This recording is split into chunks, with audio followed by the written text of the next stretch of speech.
When Joe Bonanno came out with his autobiography in 1983, he called it a man of honor. By that point, the Mafia had made its way from newspaper articles into modern media thanks to the hit movie The Godfather, which popularized the image that these were good people who sometimes needed to do bad things. But underneath this carefully crafted image, the men of this world were simply criminals who had organized into a structure. And to rise to the top here, you needed to have traits like betrayal, disloyalty, and ambition to oneself if you wanted to be the boss. In this video, we will examine different stories from the Mafia to see its true nature of where the men of this secret society really kept their values. For our first tale, we look back on the life of Joe Profaci, the man who founded the group that was the final piece of the 5 families of New York. Out of the 5 families of New York, what we now call the Colombo family has the murkiest of origins. We know that it is the smallest of the mafia organizations in New York City, with approximately 114 members, and we also know that it was the last one to be formed and formally recognized by the others. But how did they get their start in the already crowded criminal underworld of the 1920s to become one of the most powerful groups? Join me on this episode of Dan's Docs as we shine a light on the past and try to pierce through the darkness of a mystery that's been surrounded in shadows for over 100 years as we explore the origins of the Colombo family.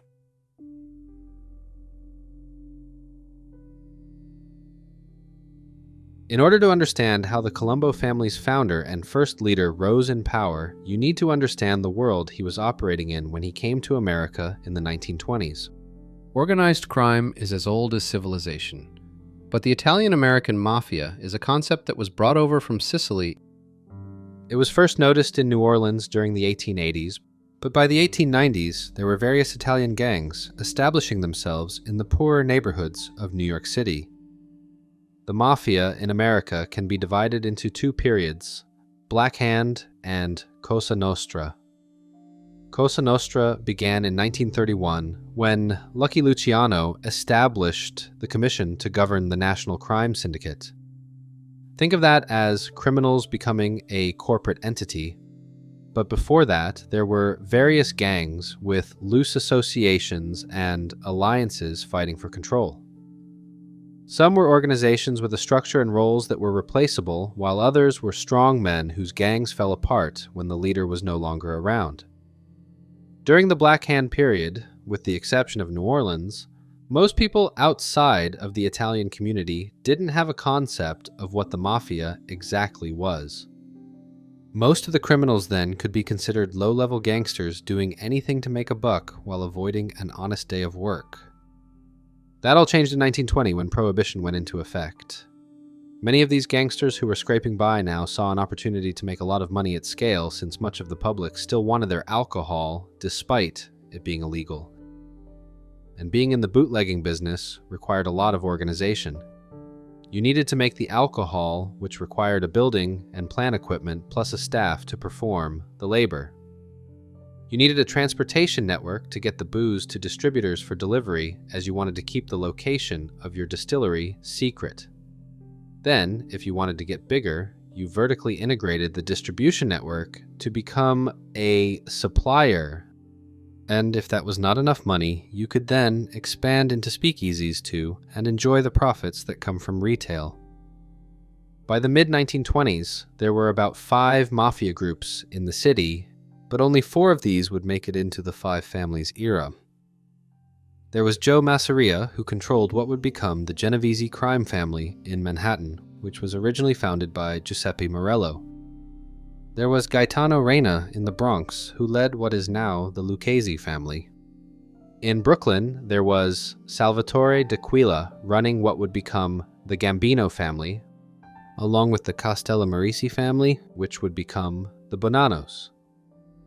All 4 of these groups were organizations that resemble a modern mafia family in their structure with bosses and captains. In fact, both D'Aquila and Reina were once captains in Peter Morello's family.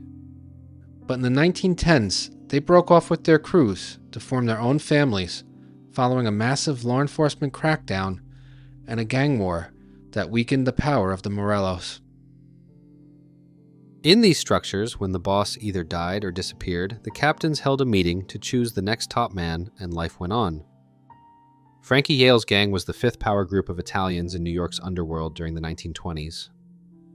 Unlike the other groups, he was a strong man holding his gang together, where they were loosely organized. His power rested mainly with the Brooklyn waterfront, where he fought the established Irish gangs for control and won. After that, his main rivals were other Italian groups trying to whittle down his territory. There were other groups and small gangs as well, but these were the major power players that Joe Profaci found in New York when he first arrived in 1921. Immigration from Europe to America came in waves with sharp increases and decreases. Profaci came on one of those last waves. He was a new arrival, while the bosses and high-ranking men of the New York underworld came as young adults and had been established in the city for decades.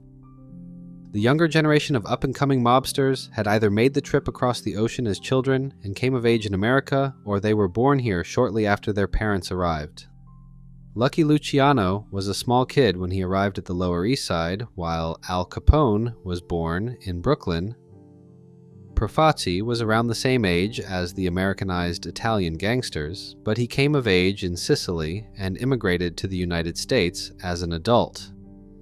In fact, prior to his crossing of the ocean, he had just completed a prison sentence.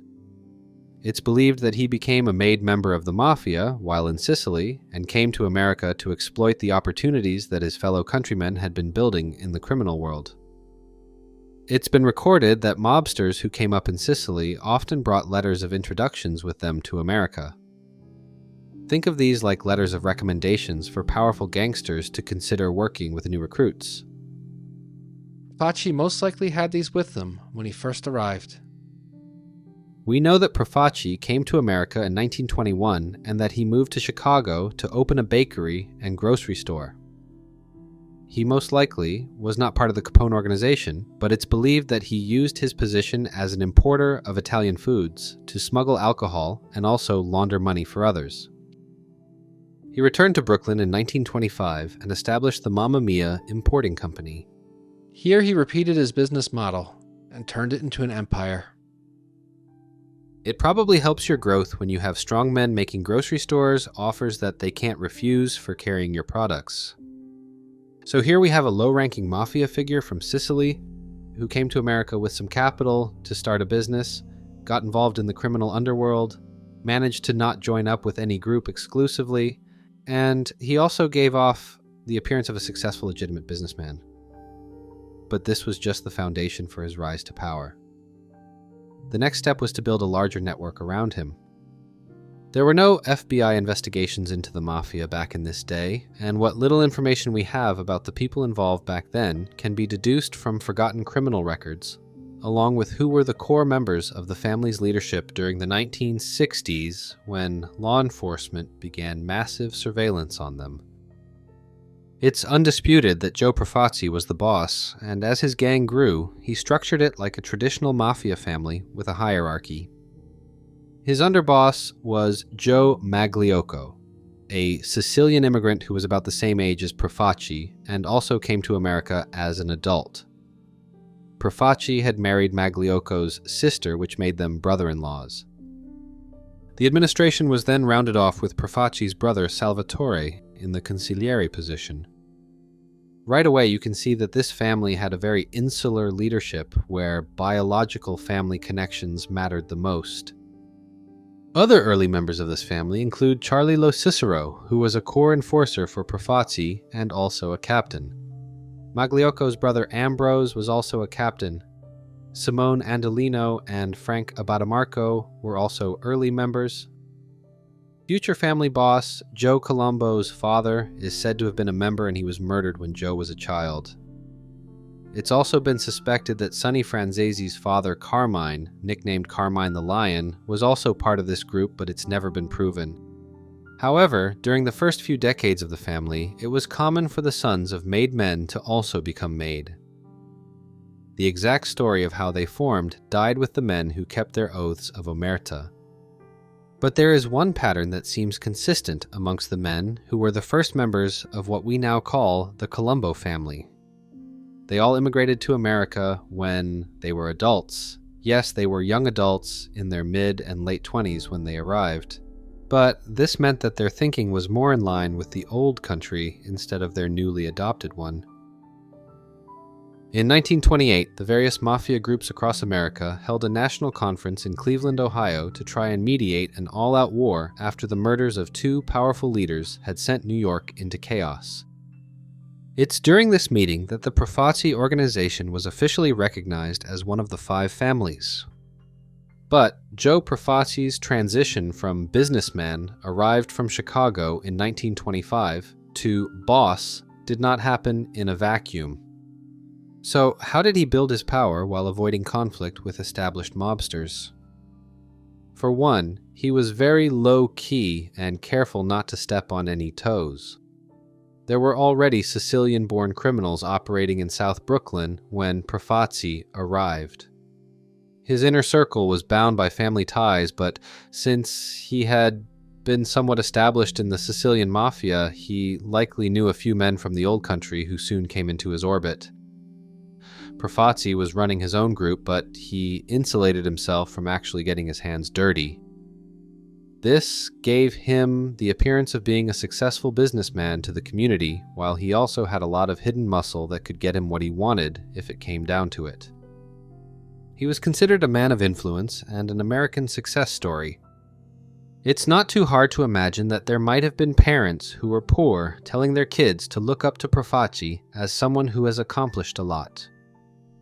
Salvatore D'Aquila was the most powerful gangster in Brooklyn. Profaci probably had kicked up tribute to him for the privilege of operating, although he was able to keep enough distance to not be in the organization.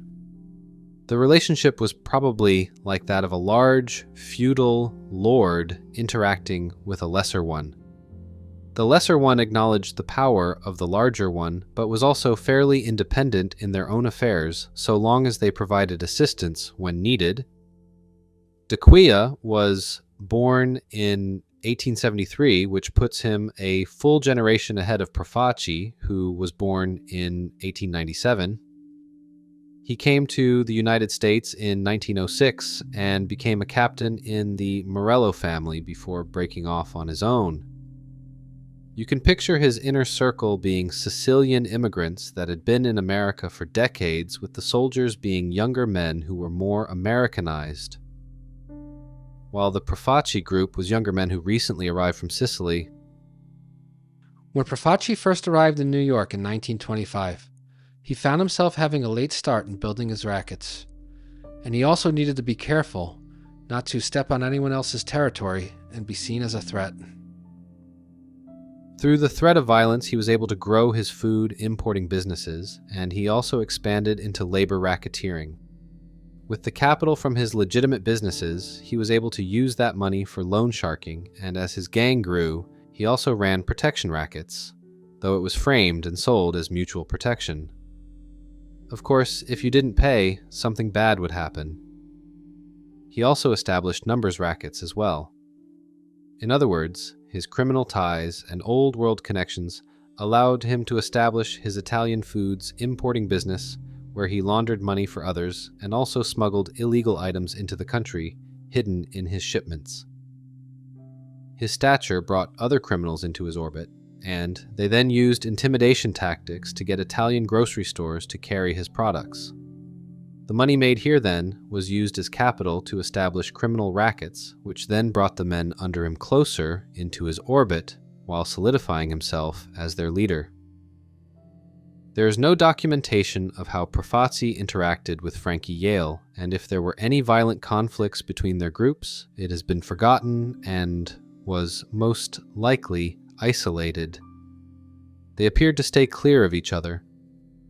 Profaci's strategy in this decade was to be quiet, avoid direct confrontations while trying to be a neutral friend to everybody. And it paid off in 1928. The chaos of that year began when Frankie Yale was murdered on July 1st as he drove home. It's believed that his death was orchestrated by Al Capone after Yale cheated him on an alcohol business deal. With Yale dead, the centralized organization he built around himself began to fracture, and none of his lieutenants were able to consolidate control. Salvatore D'Aquila was a powerful figure in New York's underworld during the 1910s and early 20s. It's said that even at one point he called himself the boss of bosses. In 1920, when Giuseppe Morello was released from prison, he tried to preemptively murder his old boss along with the leadership of that family and almost succeeded. During the Prohibition years, he was in his 50s and his power was on the decline, while others, like Joe Masseria, who now ruled the Morello group with Giuseppe Morello as his consigliere, were rising rapidly. D'Aquila had most likely seen the death of Frankie Yale and the fracturing of his organization as a golden opportunity to expand his power and absorb some of the leaderless men into his ranks. But he didn't get a chance to capitalize on this. On October 10th, 1928, he was murdered while standing on the sidewalk at Avenue A in Manhattan. Joe Masseria is believed to be behind the hit. Most likely Manfredi Mineo, D'Aquila's underboss, was also part of the conspiracy to kill the old man, as he became the next boss for that family. But his friendliness towards family rival Masseria rubbed a lot of his rank and file the wrong way. This dissatisfaction, combined with the power vacuum from Frankie Yale's death and the ambitions of Joe Masseria, created the conditions where a gang war was about to erupt. However, most people did not want that to happen because they were making so much money during Prohibition. Before 1920, they were poor and scrapped whatever rackets and criminal activities they could just to get by. But now many of them were rich, richer than they ever imagined they could be. An all-out gang war with its violence, uncertainty, and the law enforcement reaction it was guaranteed to produce threatened everything that had been built. We don't know who called for or even organized it, but in December of 1928, a Grand Council meeting was held at the Statler Hotel in Cleveland. This was a predecessor for the commission, and it laid the groundwork for future cooperation among all the families across America. What's amazing about this event is that despite it being held in secret, the men who attended thought it was historically important, and they posed for a group photo. One of the men in this photo is Vincent Mangano, who would become boss of the modern Gambino family, and there is also Manuel Camerata, who was a capo in that group. These guys were then part of D'Aquila's organization. Those in attendance were all representatives except for two people, Joe Profaci and his underboss, Joe Magliocco. Joe Masseria was not there, but his influence was still felt. The meeting would later be raided by the police, but before that, two key decisions were made. Joe Profaci and his family were officially recognized. By now, he was too big to ignore, and his policy of being neutral and friendly made the more powerful men feeling safe to recognize him as the new power in Brooklyn to fill Yale's vacuum. But that choice might have been made as a compromise from Masseria to the others in exchange for growing his power and influence. It was decided that most of Yale's men would become part of the Masseria family, with their leader Anthony Carfano becoming a captain in that organization. The territory that Yale once held was split between Profaci and Masseria, and the men that didn't leave under Carfano ended up falling into Profaci's camp. Profaci was now an official boss with a base of power that was recognized by the others. He stayed under the radar, and when the opportunity came, so did more power. But with Joe Masseria's ambitions, a mafia war was inevitable. We cover these specific events in detail in another video. Profaci managed to stay exclusively neutral during it, but in secret, Joe Bonanno claimed that his sympathies were with the Maranzano faction. The reality most likely was that he was very politically astute, and his sympathies probably seemed to lie with whoever he was talking to at the moment. But when Maranzano eventually won the first phase of the war, he still recognized Profaci as a boss with a family. Luciano also recognized him and gave him a seat on the commission when it formed. Probably both men recognized Profaci as being a reasonable man who was rational and not hostile. While he was a rival power, he was never perceived as a threat. As Profaci's stature in the criminal world grew after the 1928 Grand Council, that event also represented his first real run-in with the law. When the police found out that known criminals were conspiring, they raided the event and Profaci, plus Magliocco, were arrested. There were no serious charges or convictions that resulted, but his name was out of the shadows and in the open.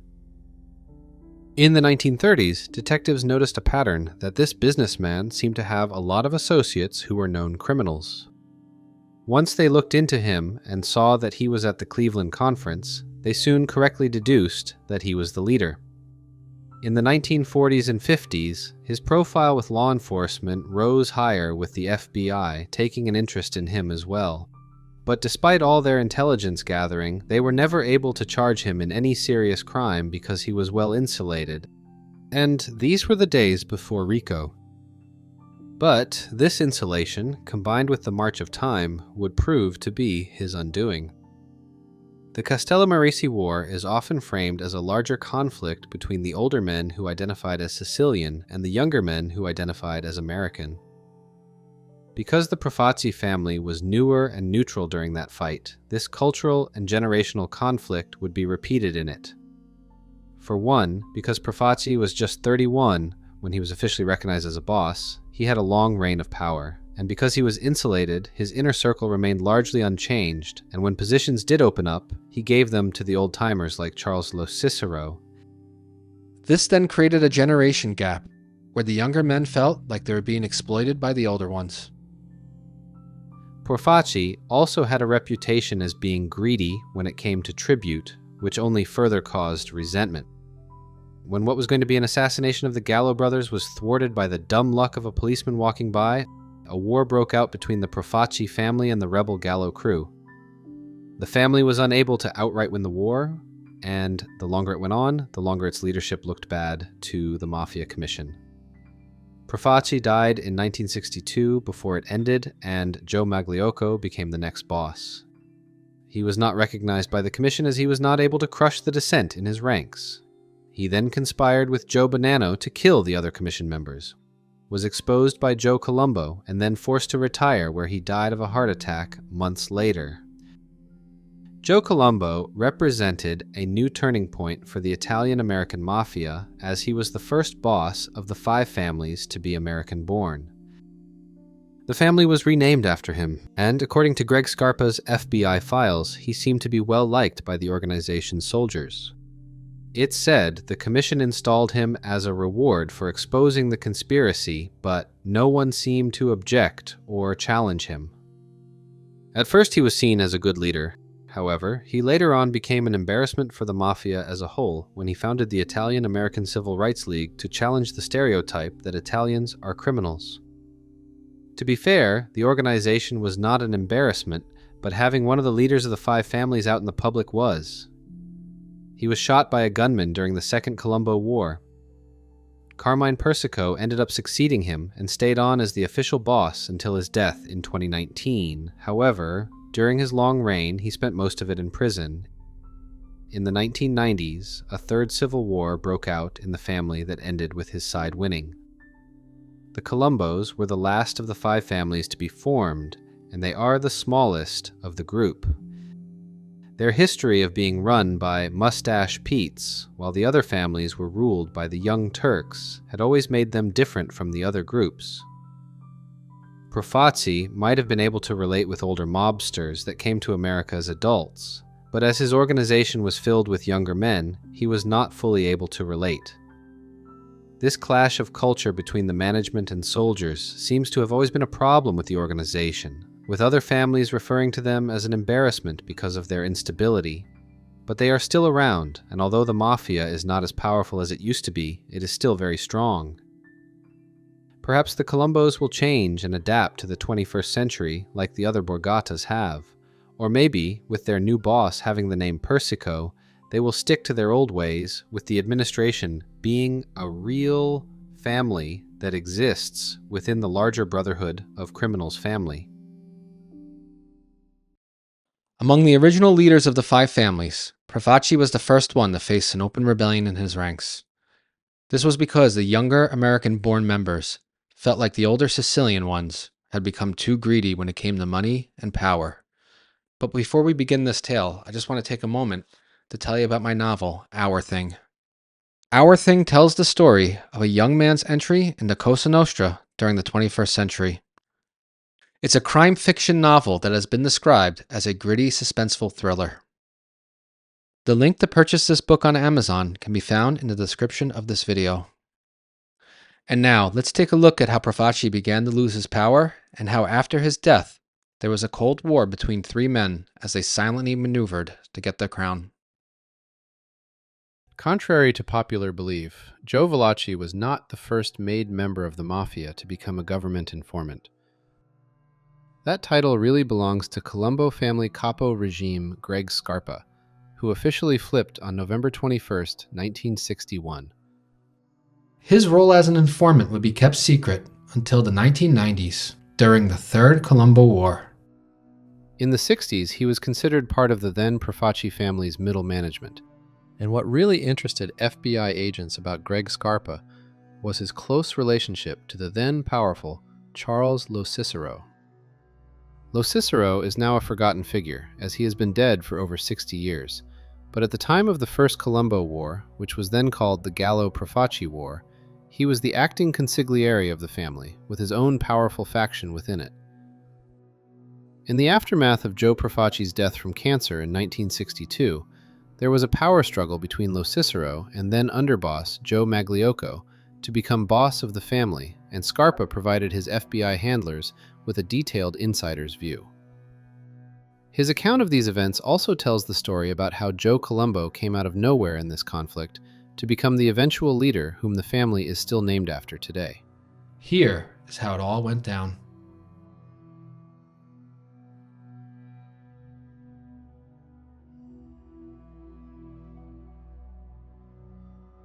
Greg Scarpa was born in 1928 and told his handlers that he was officially inducted into the Profaci family in 1950. According to the information he gave about the structure of Cosa Nostra, the rules at the time of his induction stated that a proposed member needed to commit murder in order to be accepted into the family. If that's true, then there is no record of who he killed. It's not known for certain if Scarpa's father, Salvatore, was ever a made member of the Profaci family. But he is believed to have been a low-level street guy who was at least an associate. Scarpa grew up in the Profaci-dominated world of South Brooklyn, and he must have shown a lot of talent for the life, as he was 22 years old when he became a made man. The FBI files from the 1960s note that Greg Scarpa was close with Charles LoCicero. LoCicero was described as a well-known criminal figure in Brooklyn, and his name received top billing over the now more famous future boss, Carmine Persico. Scarpa stated that he had been close to the man his entire adult life. It's very possible that LoCicero sponsored his membership. In 1961, he stated that he was completely loyal to LoCicero and was also trusted by the older man. His first recorded brush with the law was in 1950 for a gun charge, and it appears he did some time at Rikers Island for it. In 1959, he was arrested again for consorting with others of evil reputations. In 1960, he was arrested by the FBI for conspiracy theft of an interstate shipment, plus possession of stolen goods.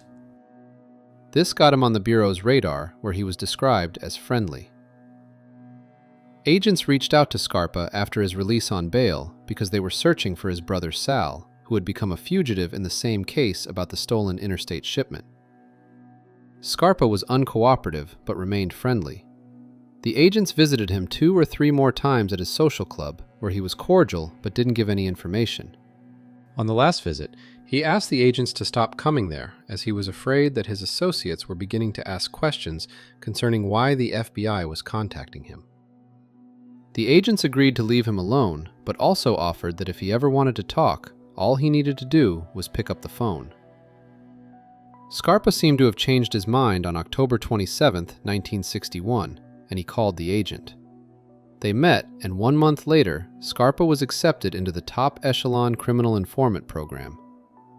His case file indicates that he was officially employed as a clothing salesman while he sold stolen merchandise out of his social club and also operated a numbers racket. What made Greg Scarpa decide to break the oath of omerta he took 11 years earlier? From reading his file, money seemed to be a big motivation. According to Scarpa, everyone in the Profaci family was largely on their own for their income. They had to kick up earnings to the bosses, but they still got to keep most of what they had. Despite the greedy reputation that Profaci would later have, part of the money that came to him was used to help members through financially difficult situations. Scarpa claimed to be a capo regime at this time and believed that he had a reputation as a good earner, which could explain why he was inducted at such a young age. He prided himself in this, but the Profaci-Gallo war was hurting his finances, and he believed that if he came to the family's leadership for help, it would hurt his standing within it. And his acceptance into the FBI's informant program created some income for him in exchange for information.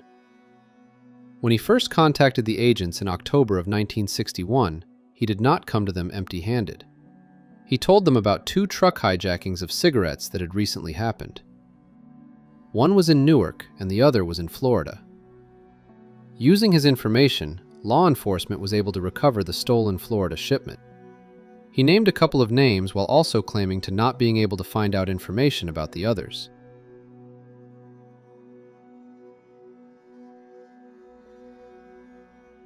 In 1960, a rebellion in the Profaci family broke out when the Gallo brothers kidnapped Joe Magliocco and other high-ranking members of the family. Their reasons were that they felt that Profaci was demanding too much tribute while also unfairly cutting them and other members out of lucrative rackets. Acting family consigliere Charles LoCicero negotiated their release, and a deal was made with the rebels. Apparently, the Gallo brothers were always controversial figures in the family. They were inducted into the family around 1956, and they were sponsored by Johnny Schminny. Scarpa claimed that Charles LoCicero was opposed to them becoming official members, but he was overruled by Profaci and told to keep his objections to himself. The Gallo brothers were making some serious money with their operations at the time, and the family's management was enjoying the money they paid as tribute. Once the Gallos became part of the family, they became disappointed, as they believed that being members would have made them instantly rich. Instead, they found out that they were unable to move into other rackets that were already being run by other members. In 1959, they thought they caught a break when they murdered capo regime Frank Abadamarco after he withheld money from Profaci. They were under the impression that they would inherit his numbers racket as a reward for their service. Instead, Profaci gave it to his inner circle. That was the event that pushed them over the edge.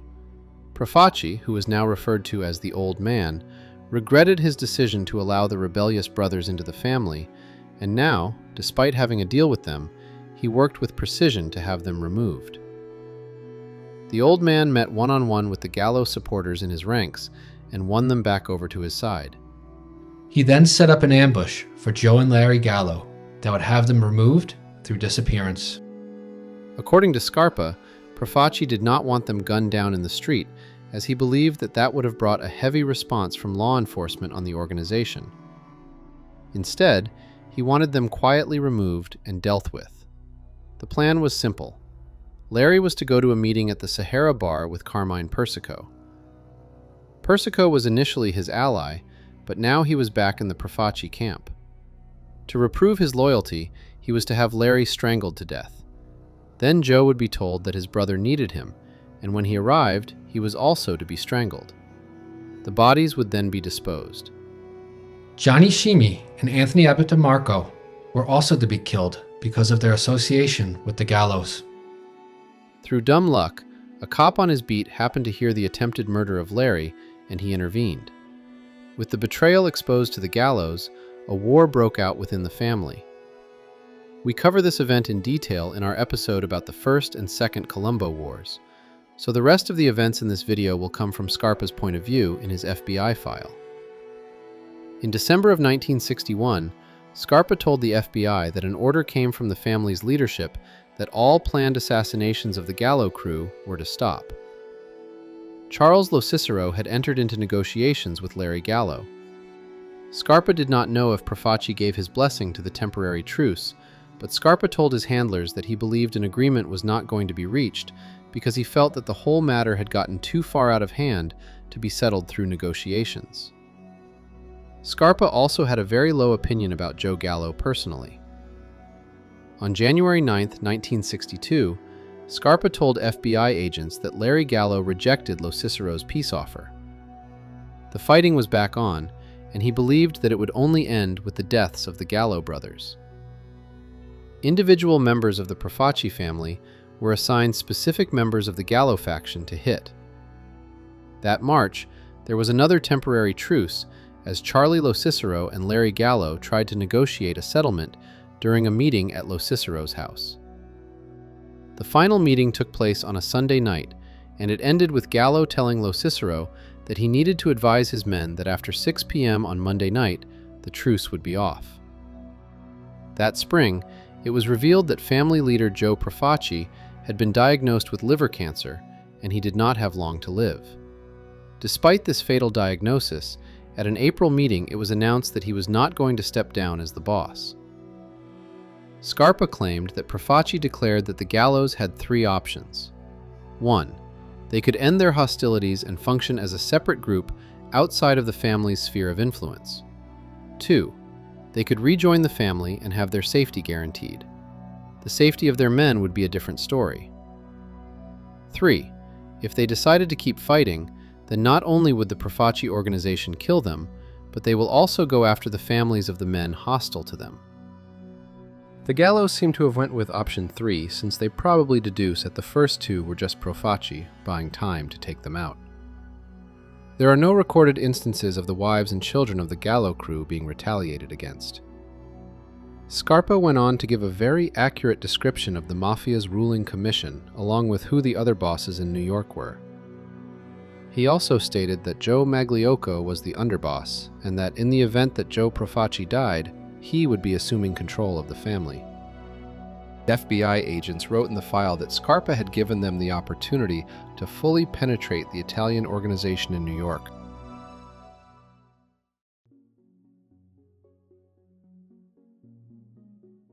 On June 6, 1962, Joe Profaci lost his battle with cancer and died in a hospital on Long Island.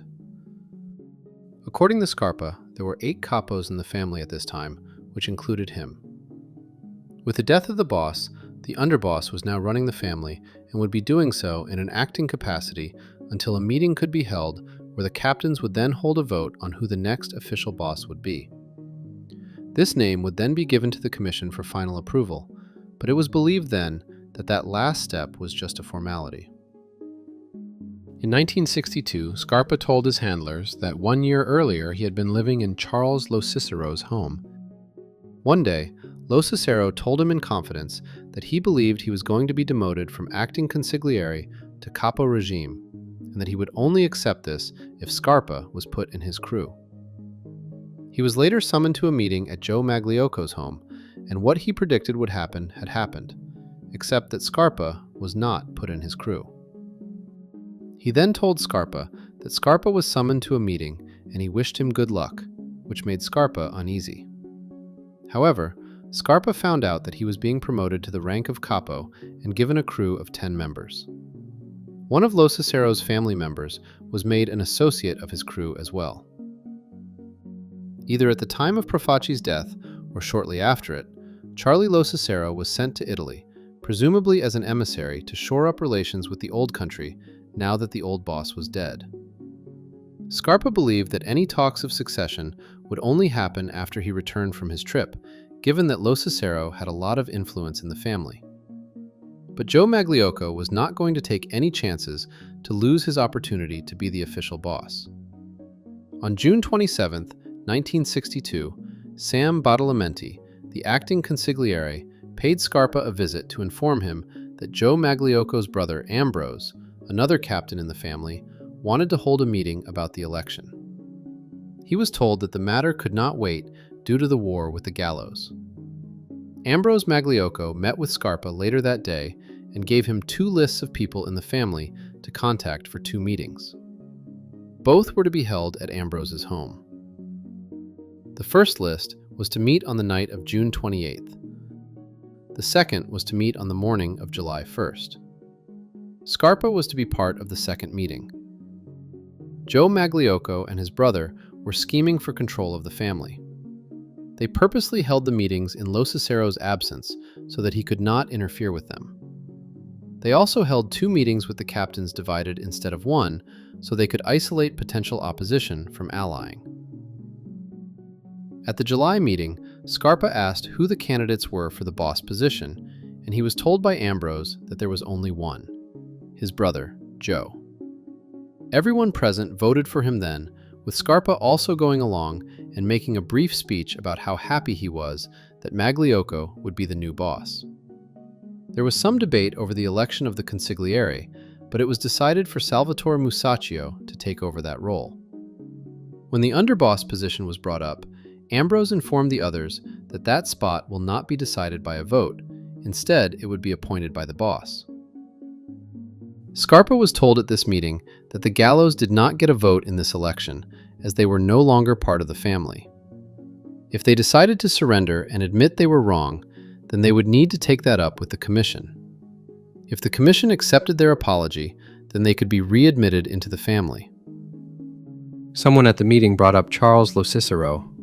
According to Scarpa, this then turned into a discussion where Ambrose admitted that another captain was against Musacchio becoming consigliere because he owed another family member a lot of money, and this could be a conflict of interest. Ambrose then expressed anger when telling this story because the family member who brought this up also owed other people a lot of money as well. It became apparent to Scarpa then that there was a lot of ill will between the Maglioccos and LoCiceros, as Charles had other family members, like his son, in the organization. During the July meeting with Ambrose Magliocco, it was declared that Joe Magliocco could reappoint and remove capos, as he was now in charge of the family. Charlie LoCicero was demoted, while Sonny Francis and Joe Colombo were promoted. Despite the Profaci family officially choosing Joe Magliocco as the new boss, his promotion was not yet approved by the commission, which left him as the acting boss for now. LoCicero returned to New York that summer and learned that he had been outmaneuvered in the family's politics. However, he was a very influential old-timer, and he worked his connections outside of the organization to undermine Magliocco.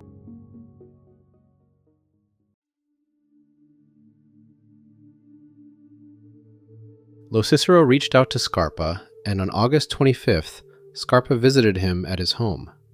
He had only seen the older man once since he returned from Italy, and Scarpa gave the excuse for not visiting more as he was doing LoCicero a favor since the IRS was intensively looking into him. That June, a furniture company LoCicero owned was burned to the ground so that business records could be destroyed. LoCicero told Scarpa that on August 22nd, he had a meeting with Joe Magliocco, where he voiced his grievance at how the election was handled and also expressed his unhappiness that he was not reappointed as a capo. Magliocco assured him that he would be, and he was just moving slow, but everything would work out so long as LoCicero remained loyal. LoCicero claimed that he was offered to be the acting capo of Harry Fontana's crew because that man was on the lam, but he turned it down. He also said that he had been in contact with the Gallos and that Larry was threatening to resume fighting. Apparently, the death of Profaci has caused another truce, but now their patience was running out. LoCicero told Larry that if he did not like the current arrangement, he could go and resume fighting, but LoCicero also said he felt that things could be worked out if Larry decided to hold off. On September 10th, LoCicero told Scarpa that Scarpa had been assigned to murder Magliocco.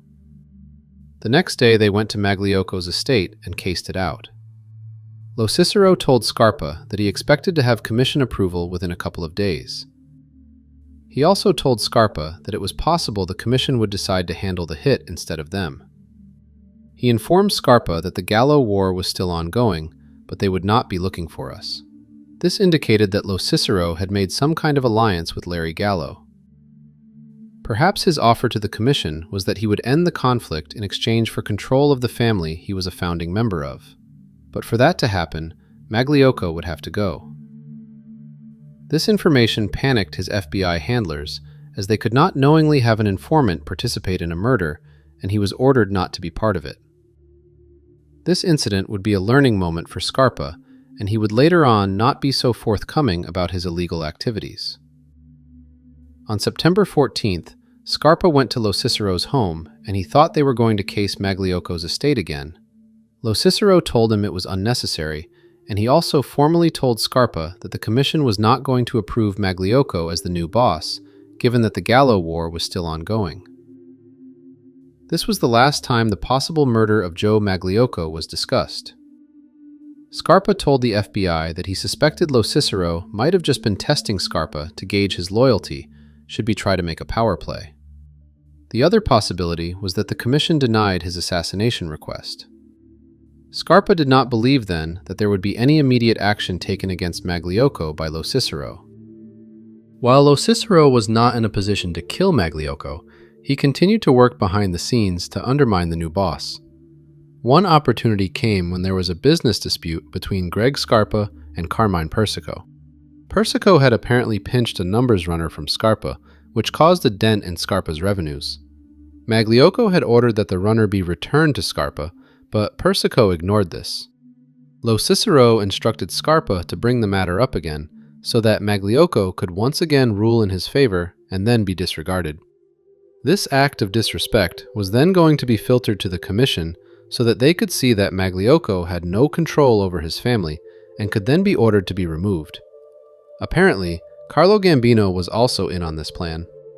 At a September 29th meeting between LoCicero and Scarpa, the older man bragged that some NYPD detectives wished that he would take over the family because they knew he would bring back order. Scarpa asked LoCicero if it was possible for the Gallos to rejoin, and he responded that under his leadership, it would be. By October, Scarpa was visiting LoCicero multiple times a week, and he was bragging that all this unfortunate family business will be settled by the holidays. On October 25th, LoCicero told Scarpa that he had been summoned to a meeting with Magliocco, but he did not know what it was about, and he did not divulge what happened when Scarpa met with him afterwards. Whatever did happen at that meeting, it didn't affect LoCicero's resentment towards Magliocco. On November 26, 1962, Scarpa told his FBI handlers LoCicero confided in him that the commission did not approve of how Magliocco held an election to become the boss without the commission's consent. He said the commission was bypassed completely and that the choice to hold the election was wrong. He claimed that he had the backing of the commission and most of the other bosses in the country. He also expected Magliocco to be deposed by the commission before the year ended. Scarpa believed that LoCicero was trying to position himself to be the next boss of the family through commission appointment. The holidays came and went with LoCicero's hopes never realized. The leadership situation for the family remained unchanged, with Magliocco recognized as boss by his own members, while also being denied a seat on the commission. The discontent in his ranks between the Gallo War and LoCicero's subversions was not making him look like a legitimate leader. In the first days of 1963, LoCicero was summoned for a meeting with Magliocco. He went into it feeling nervous, as he knew that his death would solve a lot of the new boss's problems. LoCicero also owed Magliocco $10,000, and he brought all the cash he had, which was $4,000, as a down payment, and also maybe as a subtle reminder that if he was killed, then Magliocco wouldn't get the rest of the money. Ambrose also confirmed from Scarpa about his willingness to perform a hit on the gallows if he was ever asked. First, he refused to accept the money and said LoCicero should just pay it back later because he was under financial strain and needed the money more than the boss did. He also had a proposition. If LoCicero agreed to throw his support behind him, then he would appoint him as underboss. Right now, John Miseraca, a former captain from the New Jersey crew, held that title, but he was not bringing the political unity that Magliocco needed. LoCicero gave him the impression that he was on board. By now, Joe Gallo was in prison, and Magliocco decided that all resources were needed to locate and kill Larry Gallo. The idea was that with Larry dead, the resistance from his faction would crumble, and his men would be allowed to realign with the family on a case-by-case basis. Magliocco needed to squash this matter so that he could remove the commission's arguments about discontent in his ranks. LoCicero appeared to be on board too. Perhaps he knew that by now, the commission was not going to forcibly remove Magliocco, and the underboss role was the best he could angle out of this situation.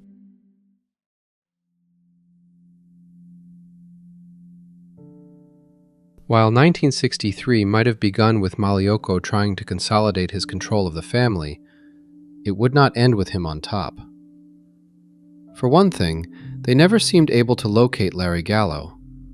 He could never be found when hitmen combed the streets. They even came up with a plan that should Larry Gallo get arrested, then a couple Profaci soldiers would purposefully get arrested as well, so they could be in the same jail, and then murder the man. There would occasionally be stories of Larry Gallo spending hours in local bars without anyone bothering him. Apparently, these stories only became known after Larry left and disappeared. His confidence to occasionally be brazenly out in the open for so long led to LoCicero and other members believing that he might be working with the FBI, and these bar visits were actually sting operations designed to entrap shooters before a hit could go down. From Scarpa's accounts, LoCicero was becoming nervous in March of that year, requesting Scarpa to pay him daily visits where he complained about how he believed that the IRS was closing in on him. He also would regularly complain about the state of Cosa Nostra and how it was going downhill. Scarpa also told his handlers that Joe Colombo reached out to him and gave him a piece of his numbers racket as he knew Scarpa was financially struggling. From Scarpa's perspective, it seemed like Colombo and Sonny Franzese were becoming close with Magliocco. Magliocco had promoted them to captain positions, and they seemed to be trusted because the boss must have felt like they owed him loyalty for their successes. In April, there was a general law enforcement crackdown on all known mobsters after members of Gambino family captain Carmine Lombardozzi's crew beat up an FBI agent. This caused a lot of resentment in Greg Scarpa's world, since it was affecting everyone's income, and it was also recognized as a very stupid thing to have done. LoCicero personally felt that the men who attacked the agent should be killed as a punishment, and he would have done that had they been working for him. On April 23rd, LoCicero approached Scarpa with a business proposition. He had come into possession of $240,000 worth of stolen bonds and needed them fenced. He wanted Scarpa to reach out to his contacts with the intention that they could sell them for 10 cents on the dollar. LoCicero would make $24,000 from this deal, and he would give Scarpa a 15% commission. In May, LoCicero was in the hospital for a hernia operation when a Daily News article ran which stated that LoCicero was backing the Gallos in their war. Scarpa went to the hospital to confront his mentor, but LoCicero was under the effects of anesthesia and could not talk. Scarpa then went to pay Ambrose Magliocco a visit at his legitimate business, which was the Arrow Linen Supply Company. He brought up the article to Ambrose and was just told that the papers needed something to print. Ambrose was coy over if the allegation was true. On May 29th, Scarpa received a request from LoCicero to visit him in the hospital. By now, the Daily News article seemed to be forgotten, but LoCicero wanted to ask Scarpa about another article regarding a dead body that was found. He told Scarpa that it was one of our jobs. He boasted to Scarpa that the order to kill this person came from Joe Magliocco, and it was given to LoCicero to make it happen. The man was killed 2 days after the order was given, and this was something that LoCicero was very proud of, as he figured this ability to have someone murdered quickly while he was bedridden in the hospital could only increase his standing in the family. But instead, it only caused more discontent in the family's management. NYPD records indicated that the murder victim was 21-year-old John Tuccilio from Brooklyn. Some accounts say that he had been dating the daughter of an unnamed friend of ours, while others say he was planning to rob this person's house with a few of his friends. When Joe Magliocco was told of what this kid had done, he then instructed a person, whose name is redacted, to take care of this. This person then approached LoCicero, who suggested that the kid should die, and the unnamed person agreed. LoCicero was planning to have the other young hoods associated with Tucilio killed, when word came directly from Magliocco to not do it. Apparently, Magliocco was displeased as he did not give the order to commit murder, and felt that it was overkill. In his mind, everyone in the organization started out as a young thief, and the appropriate punishment would have been to perform a beating. LoCicero once again felt resentment toward Magliocco, and told Scarpa that the real reason he stopped the additional hits was political. He must have felt that the first one was so successful in making LoCicero looking good to the rest of the family that Magliocco did not want it repeated. LoCicero was released from the hospital in early June, and he quickly got in touch with Scarpa. Scarpa was ordered to put his crew on standby for a hit, but he did not reveal who the target would be. A month later, Freddie Sant'Antonio was murdered because it was believed he was cooperating with the government. Months before this hit, Sant'Antonio was arrested with 2 other people. Those people were now in jail, while Sant'Antonio was free, which raised everyone's suspicions. Scarpa told his handlers that he tried to bring up the murder to LoCicero, but was ignored. That month, Magliocco called a meeting with all his capos, and LoCicero was also in attendance. After the meeting, LoCicero informed Scarpa that they would soon be hitting the gallows. He was also warned that the Gallo gunmen were driving around Brooklyn in a brown station wagon looking for Magliocco men to kill as well. A few days later, LoCicero reached out to Scarpa to let him know he was going into a meeting with Magliocco in case he didn't return. This meeting ended up being a sit-down over a money dispute, but after it ended, Magliocco told LoCicero that LoCicero was not to directly contact him anymore. Instead, he would need to go through Joe Colombo. LoCicero tried to spin this to Scarpa as an achievement, since Magliocco lived on Long Island, and it was a hassle to always travel there. Scarpa viewed it differently. To him, this was a reprimand, and since LoCicero did not have an official role in the family, this order put him under Joe Colombo's authority. In August, LoCicero summoned Scarpa and other individuals whose names were redacted to his home. He explained to them that they had won their point. He claimed that he won the backing of Sonny Franzese and Joe Colombo, and that they persuaded Magliocco to step down and retire, which will be announced in a few days. He also told them that the younger generation will now take on the executive roles, while the older one will stay on as advisors. Scarpa told his FBI handlers that he did not believe any of this, and he figured that it was a deceitful trick on LoCicero's part. By now, he no longer had any faith or trust in his former mentor. LoCicero was planning to leave New York for a vacation based on his doctor's orders, and he put Scarpa in charge of his affairs. Scarpa was warned not to let anyone take any actions or carry out any orders without Joe Colombo's approval. If any other capos gave them any orders, Scarpa was directed to stall for as long as possible. LoCicero also confided that with Magliocco stepping down, he expected to either be the next boss or at least be in a position of leadership. LoCicero believed that by the end of August, Magliocco was going to retire, and a 3-man ruling commission would be put in his place until a new boss was formalized.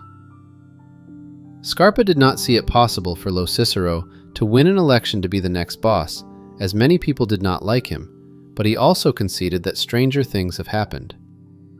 Scarpa heard from other members the rumor about Magliocco planning to retire, but he had no idea for why this would happen and also found it hard to believe. He speculated to FBI agents that if it happened, then the 3-man ruling panel would be a reality until the business with the gallows was settled.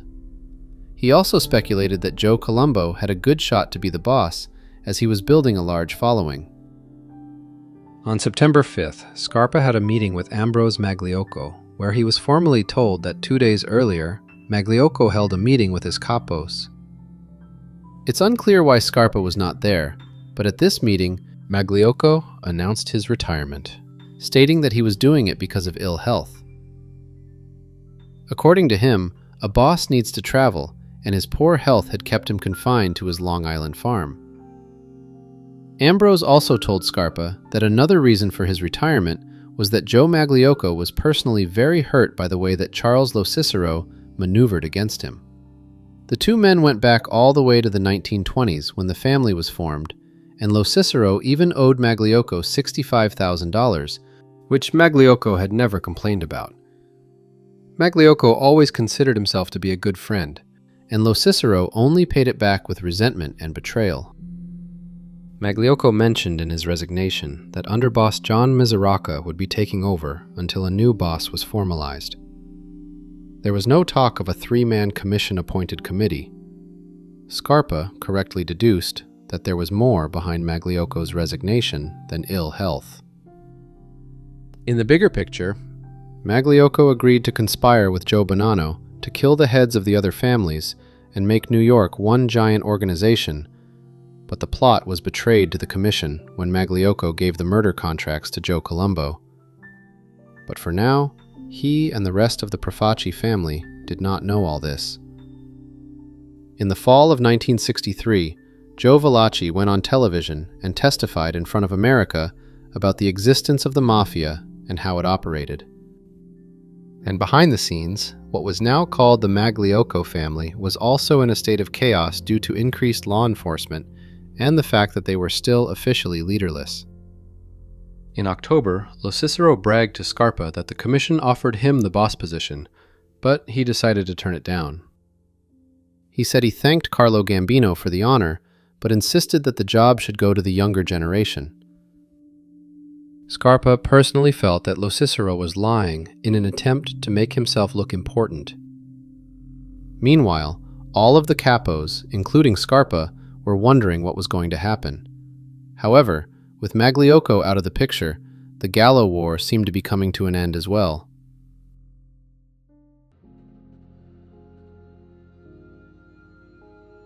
In December, Ambrose Magliocco informed Scarpa that peace had finally been reached with the Gallos. He also said that at the moment, a new boss had not yet been decided. Scarpa then told Ambrose about a problem he was having with a numbers runner, and Ambrose advised that they would need to take it to Joe Colombo for a sit-down. After this sit-down, it appeared to Scarpa that Colombo was running the family in all but formal title. Joe Colombo owned a realty company and would often meet with his associates at his office.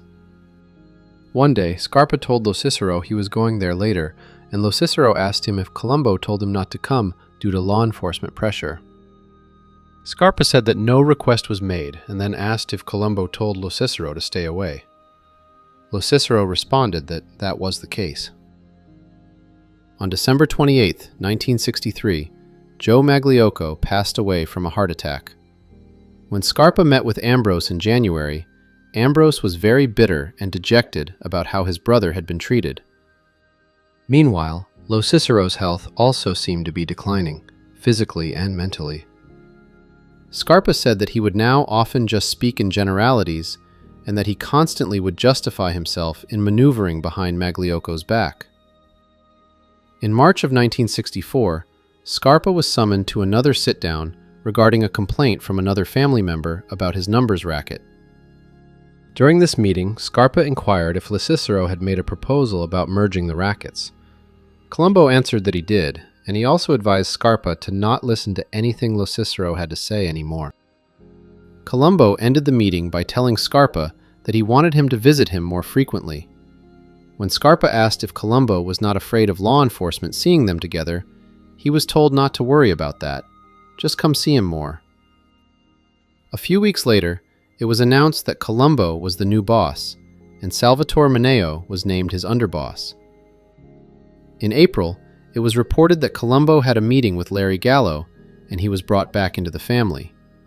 Also in April, when Scarpa was on his way to meet with Vinnie Alloy in a lunchette, he happened to run into Charles LoCicero, who then came and sat in on their meeting. A few days later, he met with Colombo and Alloy again, where Colombo criticized Scarpa for bringing LoCicero to the meeting and always telling him everything about what is going on. Scarpa explained that he had happened to run into LoCicero and that the old man then invited himself. He also claimed to have not seen the man for 3 weeks before that. Colombo then went on a rant that he was going to set LoCicero straight. and that the old man better follow the rule that if a matter did not concern him, then he needed to mind his own business. Colombo told Scarpa that he liked him and had plans for him to help run the family in the near future. A couple days after this, Scarpa learned that Colombo had been officially approved by the commission to be the boss. Colombo declared that captains were no longer allowed to take rackets from their soldiers, and that they were to always be available when called. The same decree went for the soldiers. Colombo also had an internal audit done on the family and determined that there were 114 members. He then reorganized the family into 10 crews, each with a captain and 9 soldiers. The other 4 men would be the management, with 1 soldier working directly for the underboss. The consigliere position was still vacant at this moment. Colombo also removed LoCicero from the Fontana crew and put him directly under Colombo.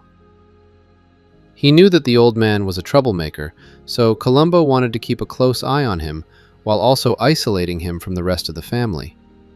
Former underboss John Miseraca was demoted to captain. After these events in the early summer of 1964, there is a gap in Scarpa's FBI file between then and 1967. Perhaps with his future looking bright in the family, he decided to stop talking to the FBI. In those 3 years, many of the old-timer capos had been replaced with younger men loyal to Colombo. Charles LoCicero's name is also absent from the reports that year, as if the older man was no longer relevant to Scarpa anymore. Charles LoCicero was murdered on the morning of April 20th, 1968, while he drank a strawberry malt in a Brooklyn lunchette. Someone entered the doorway and shot him to death. Like most mob hits, witnesses said the killer wore a mask and they couldn't see his face. The gunman then disappeared into the crowd, leaving the murder unsolved. Colombo informed Scarpa about the murder and told him to avoid the crime scene as the police were looking to question all of LoCicero's associates. They met again at LoCicero's wake, and Colombo offered condolences, but not much else was said. A few days later, Scarpa had a meeting with Colombo, and Colombo brought up LoCicero's murder. He asked Scarpa how he felt, and Scarpa admitted that he had no love for the man now, despite their earlier relationship. Colombo went on to tell Scarpa that the murder was a family affair. Not the Cosa Nostra Colombo family, but the actual LoCicero family, because Charles was responsible for the death of his own grandson. Colombo said he was also surprised that Frank had worked so fast. The year earlier, LoCicero's grandson Richard, along with 2 of Richard's brothers and 3 other people, were arrested for stealing $370 worth of retail merchandise. They were indicted by a grand jury on April 3, 1967, and it's believed that Richard ratted out the others. 2 days later, Richard was released, and his dead body was found mutilated that night.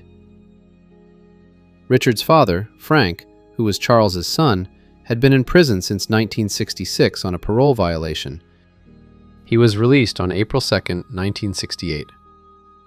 Within a week, his father Charles was murdered, and Colombo implied that Frank was the shooter. Like his protege, who has been nicknamed the Grim Reaper, LoCicero found human life to be cheap. He was constantly scheming for power and control, while also having an inflated ego about himself and his position in the family. He sabotaged one boss who was once a friend, and when his true colors were revealed, he became discarded. Without his mafia family, this toxic man went on to poison his own family until his own son had enough. After his death, Charles LoCicero is never mentioned again in the FBI files, and his name has largely been forgotten. Fights over power that became deadly were not just limited to the Colombo family. In this next story, we will look at Vito Genovese, the man who is the namesake of his family today. This guy is one of the most vicious mobsters to have ever come out of that whole criminal organization, which says a lot because there's a ton of vicious people in there. But here we will examine all the people he killed on his rise to the top and how he almost took out the current family's boss to get into the hot seat. And then after that, he was taken down by the federal government under charges and a trial that a lot of people have called questionable since. If you went to Vito Genovese because a guy was doing you wrong, he would have this guy killed and then have you killed for telling on the guy. That was how Joe Valachi described his family's boss. While there might not have ever really been a boss of bosses in Cosa Nostra because the commission filled that role, Vito Genovese was considered by law enforcement to be the top hoodlum in the 1950s. He died in prison from a heart attack in 1969 while he was serving a 15-year sentence for narcotics trafficking. And yet, while almost everyone can agree that he was a ruthless crime lord responsible for multiple murders by either his hand or his orders, the case that put him away for good has since been described as flimsy as best and a frame job at worst. In this video, we will explore Vito Genovese's criminal record, the crimes he was accused of, and how the feds finally got him in 1959.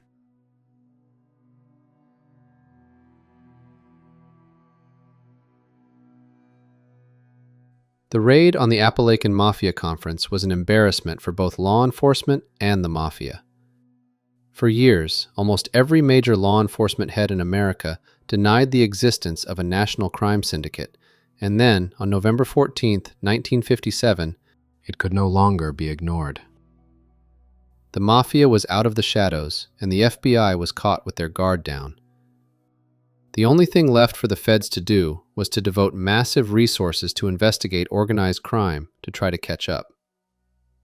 On November 19th, a file was opened on Vito Genovese, where he was described as a well-known hoodlum from the New York, New Jersey area. Unlike some of the other men at Appalachian who had managed to stay in the shadows and off law enforcement's radars, Vito Genovese was well known. He came to the United States as a teenager around 1913, where he spoke broken but passable English. There are recordings of him speaking during the 1950s, and his English definitely improved as he rose through the underworld. He later became a naturalized citizen, but that status was revoked in 1955 because he turned out he lied on his application about ever being arrested. The case was appealed all the way to the Supreme Court, where it was upheld. We don't know exactly when Vito made the transition from small-time hoodlum to official member of the Mafia, but most historians assume that it was in the early 1920s. He joined up with Joe Masseria's organization, which was the first of the 5 families to be founded in New York City during the 1890s. The original leader of that family was Peter Morello, and while he was in prison, Masseria, who was then a capo, ended up taking it over. When Morello was released from prison in the 1920s, he was officially demoted to consigliere. But I do suspect after reading Joe Bonanno's autobiography, where he discusses a sit-down he attended with Maranzano, Masseria, and Morello, that Morello was probably really the actual boss, while Masseria was just a front. Anyway, in a 15-year period that covers Genovese's first arrest when he was 19, all the way to the establishment of the Mafia Commission by Lucky Luciano, Vito Genovese went from being a nobody to being the underboss of what was reorganized into the Luciano family. Here is a breakdown of his arrest record from this period. His first known run-in with the law happened in 1917, when he was arrested for illegal possession of a handgun and sentenced to 60 days in the workhouse. Aside from the gun being a revolver, the records for this case have been lost. In fact, all of the specific details about the man's criminal history has been lost because the records were destroyed before the FBI took an interest in the man. But we do have a list of charges and what the legal consequences were for a young Vito Genovese. In 1918, he was arrested for felonious assault and the charges were dismissed. In 1924, he was once again caught with an illegal handgun and those charges were dismissed. In May of 1924, his first homicide arrest occurred and an automobile was involved. Those charges were dismissed in June. He was busy in 1925. That January, he was charged with disorderly person. Then in July, it was burglary. And finally, in October, he was charged with using a gun to commit homicide. All the charges were dismissed. In 1927, the cops finally got him on petty larceny. The punishment was a fine of $50, and he spent 30 days in the city prison. All of the dismissed cases in the 1920s were done by judges. It was not a grand jury declining to indict him, and it wasn't detectives withdrawing the charges because they realized they got the wrong guy. With the records all gone, we can only speculate two possibilities for why this happened. The first is that Genovese's good friend and business associate, Lucky Luciano, made behind-the-scenes arrangements with the judges. The second is that it's possible that any witnesses against Genovese might have disappeared and thus been unable to testify against him in court. Or it could be a combination of those. Like what Luciano did for a young Albert Anastasia when the man was on death row. His lucky streak would break in the 1930s, which brings us to a rumored murder that Vito Genovese is associated with. He had been married with children when his wife died in either 1930 or 31. I'm not sure of the cause, but nothing I read said it was suspicious or that he might have played a role. FBI files say her death was only listed as natural causes. But shortly after that, a woman named Anna Petrillo caught his eye. The only problem was that she was married to Jerry Vernatico. But that roadblock disappeared in 1932, after the man was found strangled to death on a rooftop. Right after that, they got married. Interestingly, Vito Genovese, who had never been convicted of murder, but had been charged multiple times, was never arrested during the Castellamarese War. If you believe in the expression of where there's smoke, there's fire, then Vito Genovese was definitely behind some of the murders in that conflict. It's even highly suspected that he was the gunman that Joe Masseria assigned to ambush and kill Gaetano Reina with a shotgun. Reina was the head of his own organization, which is today's Lucchese family. He racked up a couple minor charges and dodged another homicide case in 1934, which was dismissed by the judge, but his hubris eventually caught up with him. The story goes like this. In 1934, a mob associate named Ferdinand Boccia was part of a scam that Genovese was running involving high-stakes poker games. There's a Sopranos episode from the second season called The Happy Wanderer that illustrates how this worked. The Mafia would use its connections to set up the game, and wealthy men who enjoyed gambling would be invited to play with an exclusive group of similar people. The game would take place in either a hotel or apartment, but it would be stacked in the mob's favor by having marked cards and a dealer that knew how to cheat. Plus, some of the other players would be mob plants. The idea was to bleed the well-to-do players dry and then have them come back for more at another time. There might even be a minor celebrity playing too, so that the guys losing money could still feel big about themselves since they were hanging out with VIPs. Ferdinand Boccia was part of this scam as he recruited players, and he also sometimes played. The mark would win in the first few hands, and with his confidence high, the bets would be raised and he would start to lose. With his ego inflated by the early wins, he would continue to play. One night they had a player who lost $160,000. This is about $3.7 million in 2026 value. Boccia then thought that he deserved a good cut of that money as a finder's fee since the mark was recruited into the game by him. For him, $35,000 seemed fair. We don't have an exact date for that game, but we know that Boccia kept hounding Genovese for the money and became very annoying to the vicious gangster. According to one source, Boccia already began his relationship with Vito Genovese on a bad note. Boccia and his friend William Gallo robbed a liquor store in Greenwich Village that was owned by Genovese's close associate Anthony Strollo, who was known on the streets by Tony Bender. 30 years later, in the 1960s, it's believed that Genovese ordered Tony Bender's murder as the man disappeared without a trace. But back then, robbing the liquor store of a made man, let alone a close friend of the vicious Don Vito, should have been a death sentence, according to the laws of the streets. For some reason, the pair got a pass. Maybe they kicked up money to Genovese before the details came out about who actually owned the store they hit. But as Boccia kept annoying Genovese for the money, Genovese figured that it was time for him to go. And he also decided that William Gallo was also to be killed thanks to his guilt by association with Boccia. Genovese gave the contract to the American-born Ernest the Hawk Rupolo. It's believed that he was most likely a made member of the Luciano family and was part of Genovese's faction. Both Gallo and Boccia were to be killed at the same time so that neither would learn of the other's demise and get spooked. Boccia was easy enough for Rupolo and his group to get. He was told to come to a cafe for what he thought would be a regular meeting.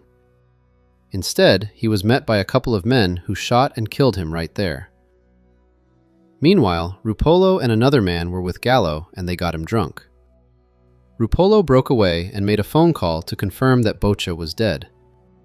After that, the group got in a car to take a drive to the movies. Gallo was then shot 4 times and dumped on the road, as the 2 men assumed he was dead. But Rupolo's eyesight was pretty poor, and it probably should have disqualified him from his profession as a hitman. Gallo was not dead, and ended up surviving. Even worse, he was telling the police about who did this to him. Genovese was understandably angry about how this was botched, and he ordered Rupolo to go on the lam. But Rupolo soon found himself in police custody, and he was sentenced to 9 years in prison for the attempted murder. Shortly after this, New York prosecutor Thomas Dewey began his own quest to take out the Mafia, and Lucky Luciano was his top priority. The case against Luciano was also considered to be flimsy, with fabricated testimony to get the top hoodlum in New York City behind bars. But it worked. Lucky Luciano was sent to a prison near the Canadian border, and Genovese stepped up to be the acting boss. But Genovese did not get to enjoy the power for long, despite enjoying it very much. He soon found himself on law enforcement's radar because of the Boccia murder. Normally this case would be a dead end, except Ernest Rupolo began talking. He flipped for 2 reasons. One was that he became disillusioned with the mob life since he was rotting behind bars, and the other was fear because law enforcement was aware of Murder Inc., and as a suspected mob hitman, he became a suspected member. His information gave authorities their first look at the Mafia, but for now, it was thought to be isolated in the New York area, and not a national criminal network with cooperative conspiracies between the families. Don Vito was feeling the pressure, and he decided that his best move would be to leave New York and go to Italy, where he could lay low and hope that this murder investigation would blow over. Italy was ruled by the fascist Benito Mussolini, and Genovese was able to live comfortably since he had lots of cash. Before World War II, his wife Anna would admit that she made multiple trips to visit her husband with suitcases of cash from his New York rackets that were being run in his absence. And despite being on another continent, it's believed that Genovese arranged the murder of an Italian newspaper publisher in New York because he was critical of Il Duce.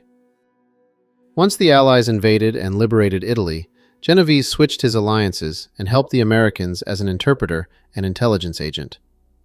The arrangement fell apart after it was revealed that he was stealing supplies from the U.S. Army and selling them on the black market. He tried to bribe the officer that discovered his theft, but it didn't work, and he was arrested. Then they found out he was wanted for murder in New York, and he was extradited back to the States. In the 10 years after the Boccia murder, there were only 3 men left who could connect Genovese to it.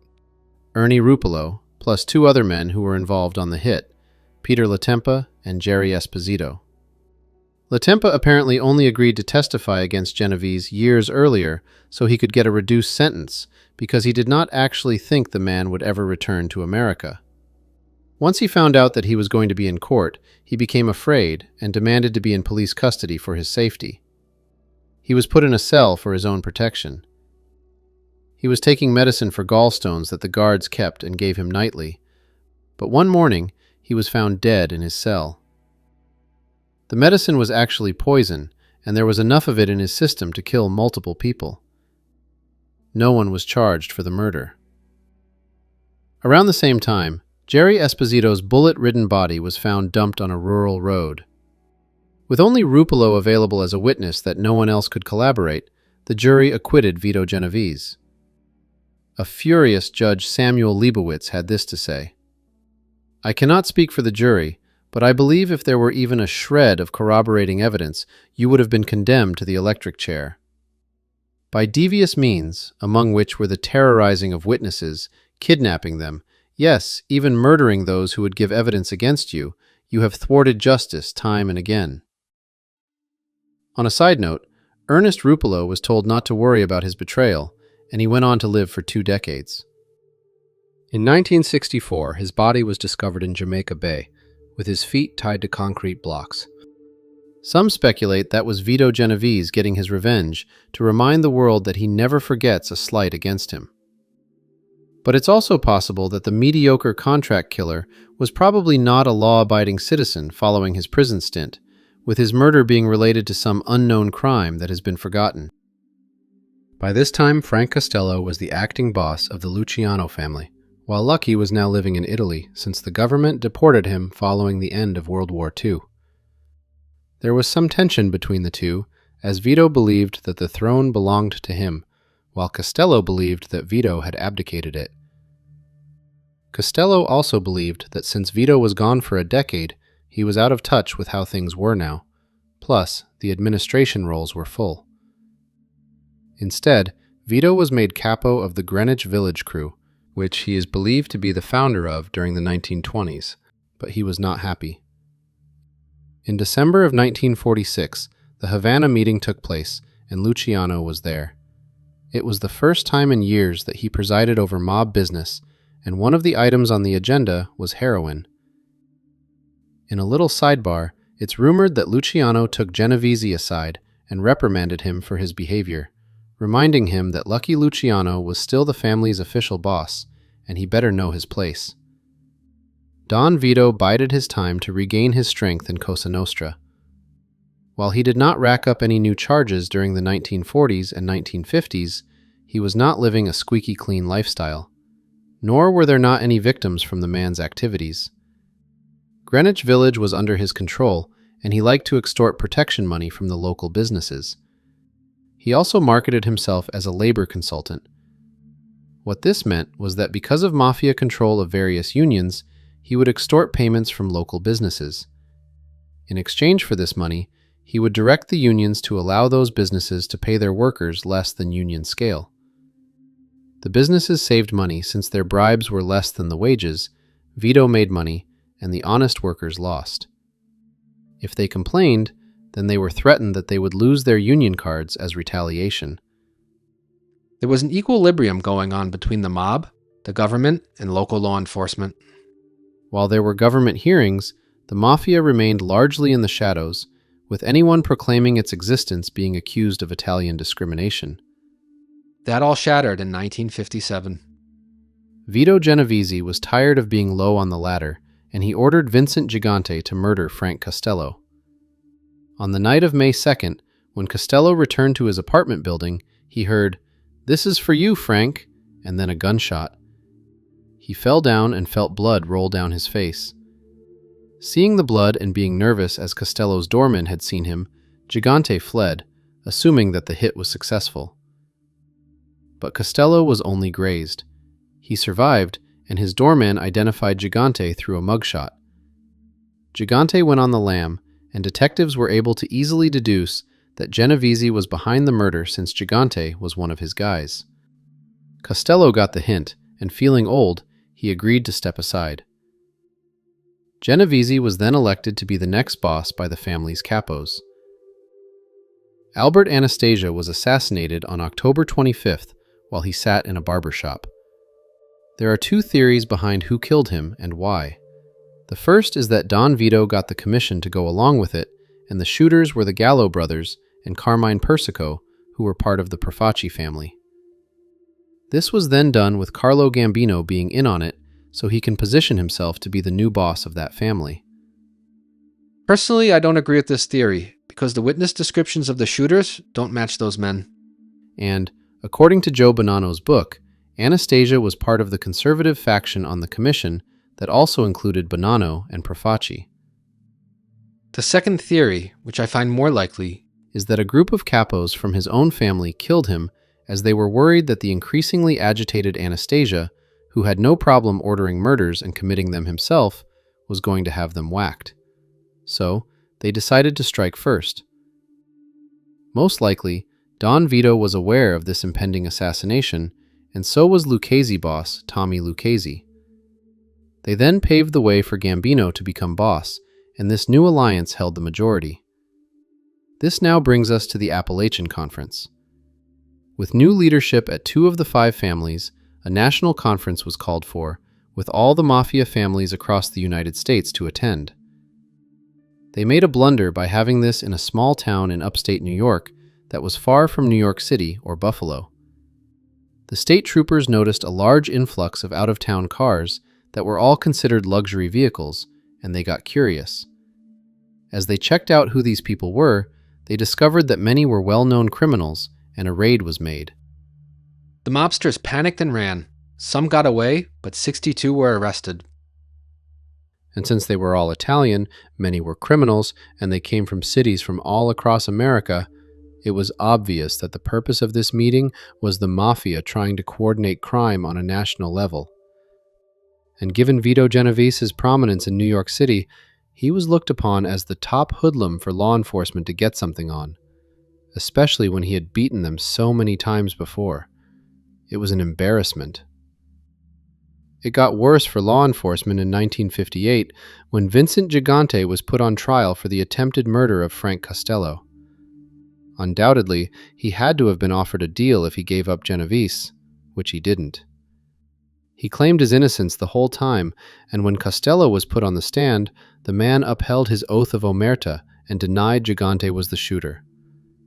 Gigante was acquitted and was made a free man. All resources were now spent trying to deconstruct Vito Genovese's life. The FBI even spoke to his wife Anna, who he had been estranged from. A few years earlier, though they were not divorced, they were separated, and she sued him in court for an increase in support money, claiming that he was a criminal kingpin who made more than he claimed. They discovered many companies he was part of, and how his family controlled what businesses could operate in what neighborhoods. But in the end, the FBI didn't find a smoking gun. But the Bureau of Narcotics was able to put together a case against him. Harry Anslinger headed that agency since 1930, and he was the first law enforcement head to realize that there was a national criminal network operating in the United States, as his men traced how and from where heroin was arriving in America. Vito Genovese and almost 24 others were charged and arrested for a conspiracy to import and distribute narcotics. Vincent Gigante found himself as a defendant as well. A lot of these people were involved in the drug game, and there was overwhelming evidence against them. But there seemed to be nothing directly linking Don Vito, and even the government admitted that, while he was the boss, he was distant from the drugs. There seemed to be nothing that could directly link him, until the prosecution brought in their star witness. Nelson Cantalopes was a low-level Puerto Rican drug dealer from East Harlem who testified how the drug network worked. Plus, he also stated that he met Vito Genovese once in 1957, when the man came up to East Harlem and explained the whole operation to him. He claimed that this was when Genovese was consolidating his power following Frank Costello's retirement, and that they were introduced by a mutual party.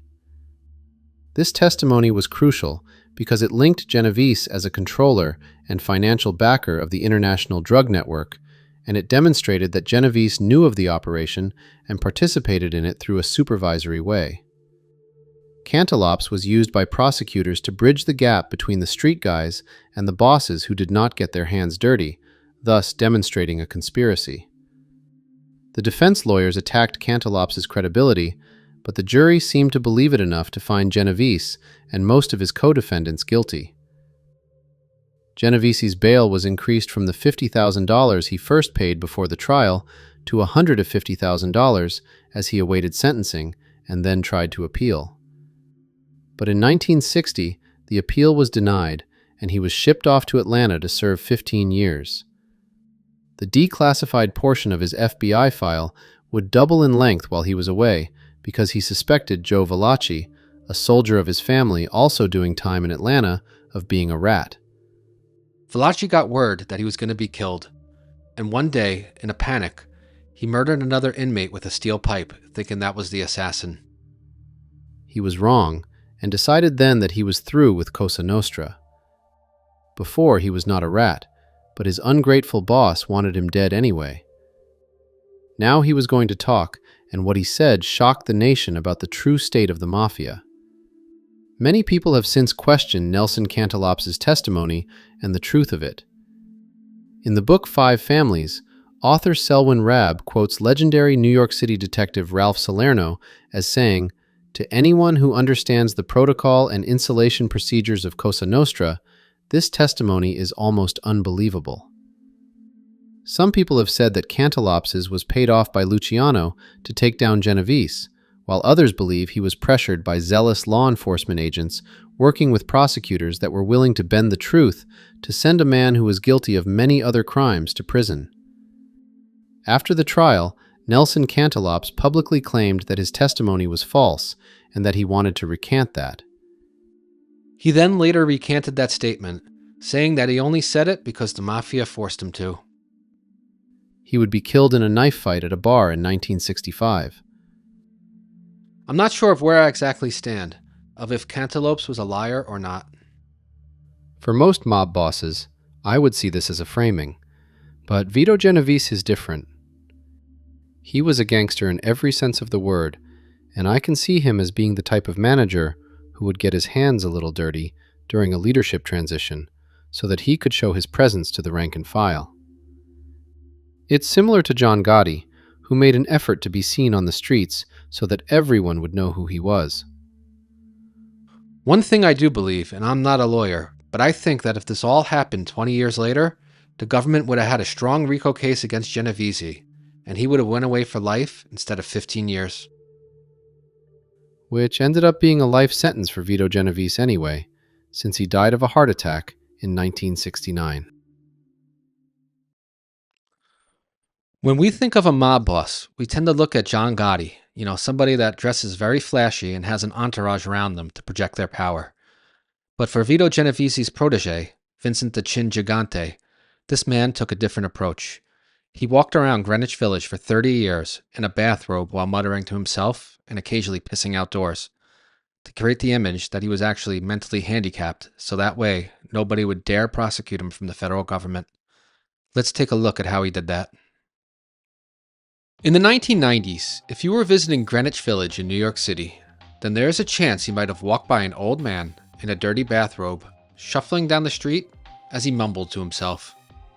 Odds are you probably would have barely noticed him, as the city is filled with people who seem mentally ill, and the best way to deal with them as an individual is to avoid eye contact and ignore them.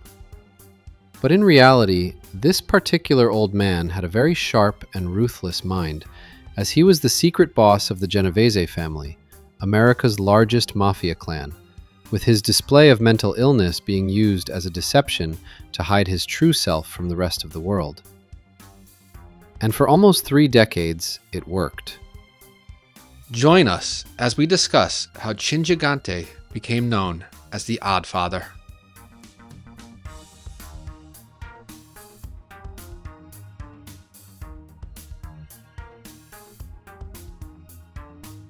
The story of Vincent Chin Gigante is one of those instances where the truth is stranger than fiction. If you were writing a movie where the leader of a powerful and sophisticated criminal organization paraded himself as a madman to avoid law enforcement prosecution, most people would not buy it, as they wouldn't see it possible for a guy who presents himself like that to be able to command the respect of ruthless killers. But I think that the reality that this did happen shows just how unique Cosa Nostra is with its own subculture. To start with, Chin Gigante was already a pretty powerful mobster in his own right when he started his deception about being mentally ill. He had a simple reason for starting his performance, and then, like most lies, when it became successful, he needed to keep it going. He was born on March 29, 1928, on the Lower East Side of Manhattan. He was the second of 5 sons born to Salvatore and Yolanda Gigante. Salvatore was a watchmaker and, by all accounts, made an honest living, while 4 of his 5 sons would go on to have careers in organized crime. Chin and his older brother Mario would both go on to become made members of the Genovese family, while younger brothers Patsy and Ralph would be associates. Mario eventually became a capo regime, while youngest brother Louis became a priest that also was an Italian-American civil rights advocate who claimed the Mafia did not really exist. Vincent picked up the nickname of Chin from his mother. In a neighborhood full of Italian kids named either Vincent or Vincenzo, his mother from Naples called him Cenzo as a way of distinguishing him from the other boys. Over time, like most things in America, the nickname became corrupted in English to Chin, and it followed him from childhood. A young Chin Gigante was born a couple years too late to fight in World War II. As a teen, he attended what is now called the Bayard Rustin Educational Complex, but back then it was called the Textile High School, and it specialized in training the students in the vocational arts of the textiles industry. Chin ended up dropping out and pursued his first passion, which was boxing. He started out as an amateur, training in the local gyms, and he soon developed a reputation in his neighborhood for being tough. In 1944, at the age of 16, he moved up to being a professional and fought as a light heavyweight. His career is often cited as having 21 wins and 4 losses. Even almost 50 years after his last match, the police officers at the station he was booked at were still impressed by his fighting days. Now, there are definitely defining moments in everyone's life where, even if they don't realize it at the time, what happens in a split moment affects everything else we do going forward. It puts us on a path where 2 choices lead to 2 completely different outcomes. For the heavyweight boxer Chin Gigante, this was a fight against boxer Jimmy Slade. Slade would go on to become a huge contender in the 1950s, but when his career was rising, he fought Chin Gigante in 1947. The match ended in a TKO victory for Slade. After that, Gigante's boxing career started to peter out. The 1940s was a time when the Mafia had basically controlled boxing, as they fixed fights and chose who advanced and who didn't. And while Gigante's career was stalling, he found a new one waiting, where the men of Cosa Nostra saw his toughness as a huge asset they could use. As a boxer, Gigante's manager was a big-time gangster named Thomas Eboli, who would later briefly become the Genovese family's boss at the end of the 1960s. But during this period of the late 1940s, Gigante was arrested at least 4 times for crimes that ranged from bookmaking to possession of an unlicensed gun. While these were minor crimes, he had already completed a 60-day jail sentence by the time he turned 22. And as Gigante's criminal star rose, he caught the attention of the powerful Vito Genovese. Genovese had murder charges filed against him in the 1930s when he chose to kill a criminal associate rather than pay them. This caused him to flee to Italy. In the aftermath of the Allied invasion, he was arrested and then extradited back to New York to be charged. But after the witnesses against him all suffered from premature and unnatural deaths, the charges were dropped and he was a free man. In his almost 10-year absence, Frank Costello had taken over the family and was now the boss. Genovese saw himself as the legitimate leader, with Frank just keeping the seat warm, while Costello saw himself as the real boss and felt that Genovese abdicated the position when he went on the lam. This created a Cold War tension in the family, where Costello felt he could not get rid of Genovese as he was too influential, and Genovese felt that he could not get rid of Costello because Genovese's position of power was weak. So Genovese busied himself with quietly rebuilding his power as a capo regime in the family. He recruited new associates to build that power base and secure their loyalty.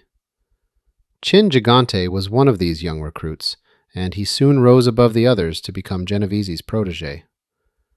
The tensions between Costello and Genovese, combined with Gigante's rise from street hood to made member of the family, all climaxed on May 2nd, 1957, when Frank Costello was shot in the lobby of his apartment building.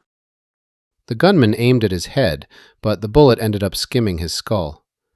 Costello fell and was bleeding, which made the gunman think that he had got him. Frank Costello survived, but didn't tell the police anything. But his doorman did, and he picked out Chin Gigante from a mugshot as the man who tried to murder Frank Costello.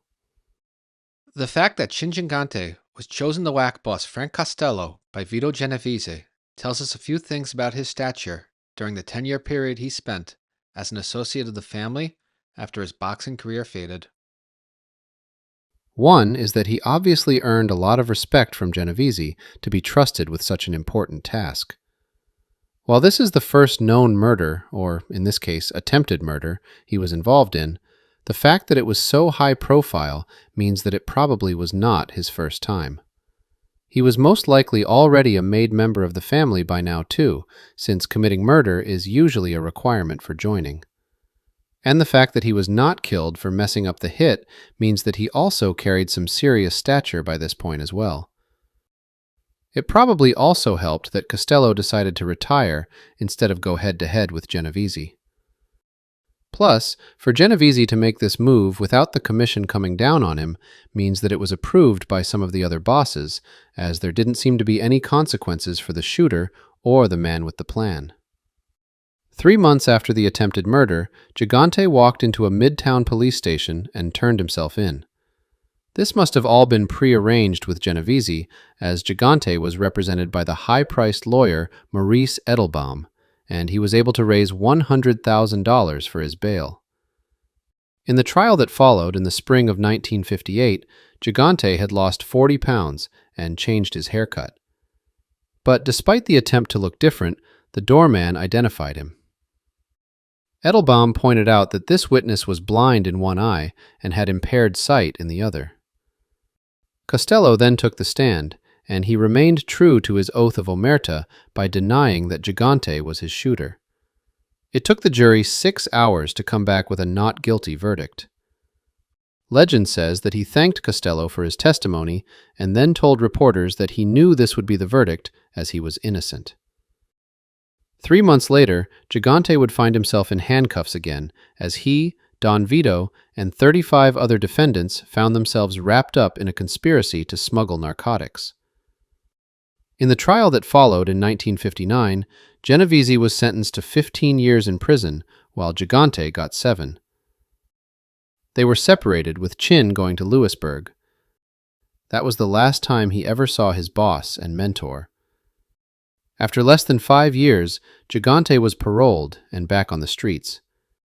Vito Genovese was still the boss, and while he was now in his mid-60s, he fully intended to return to his position once he completed his sentence. Chin's original mentor, Tommy Ebele, was promoted to become the family's acting boss, and he soon promoted Gigante to be the capo regime of the Greenwich Village crew. All of this backstory is important because it explains how a man who created the public perception that he was crazy was able to rise to the position of boss. He did it because he was completely credible and authentic as a ruthless gangster. And his promotion to capo also was a reflection on that. In addition of being capable of great violence, he also knew how to make money.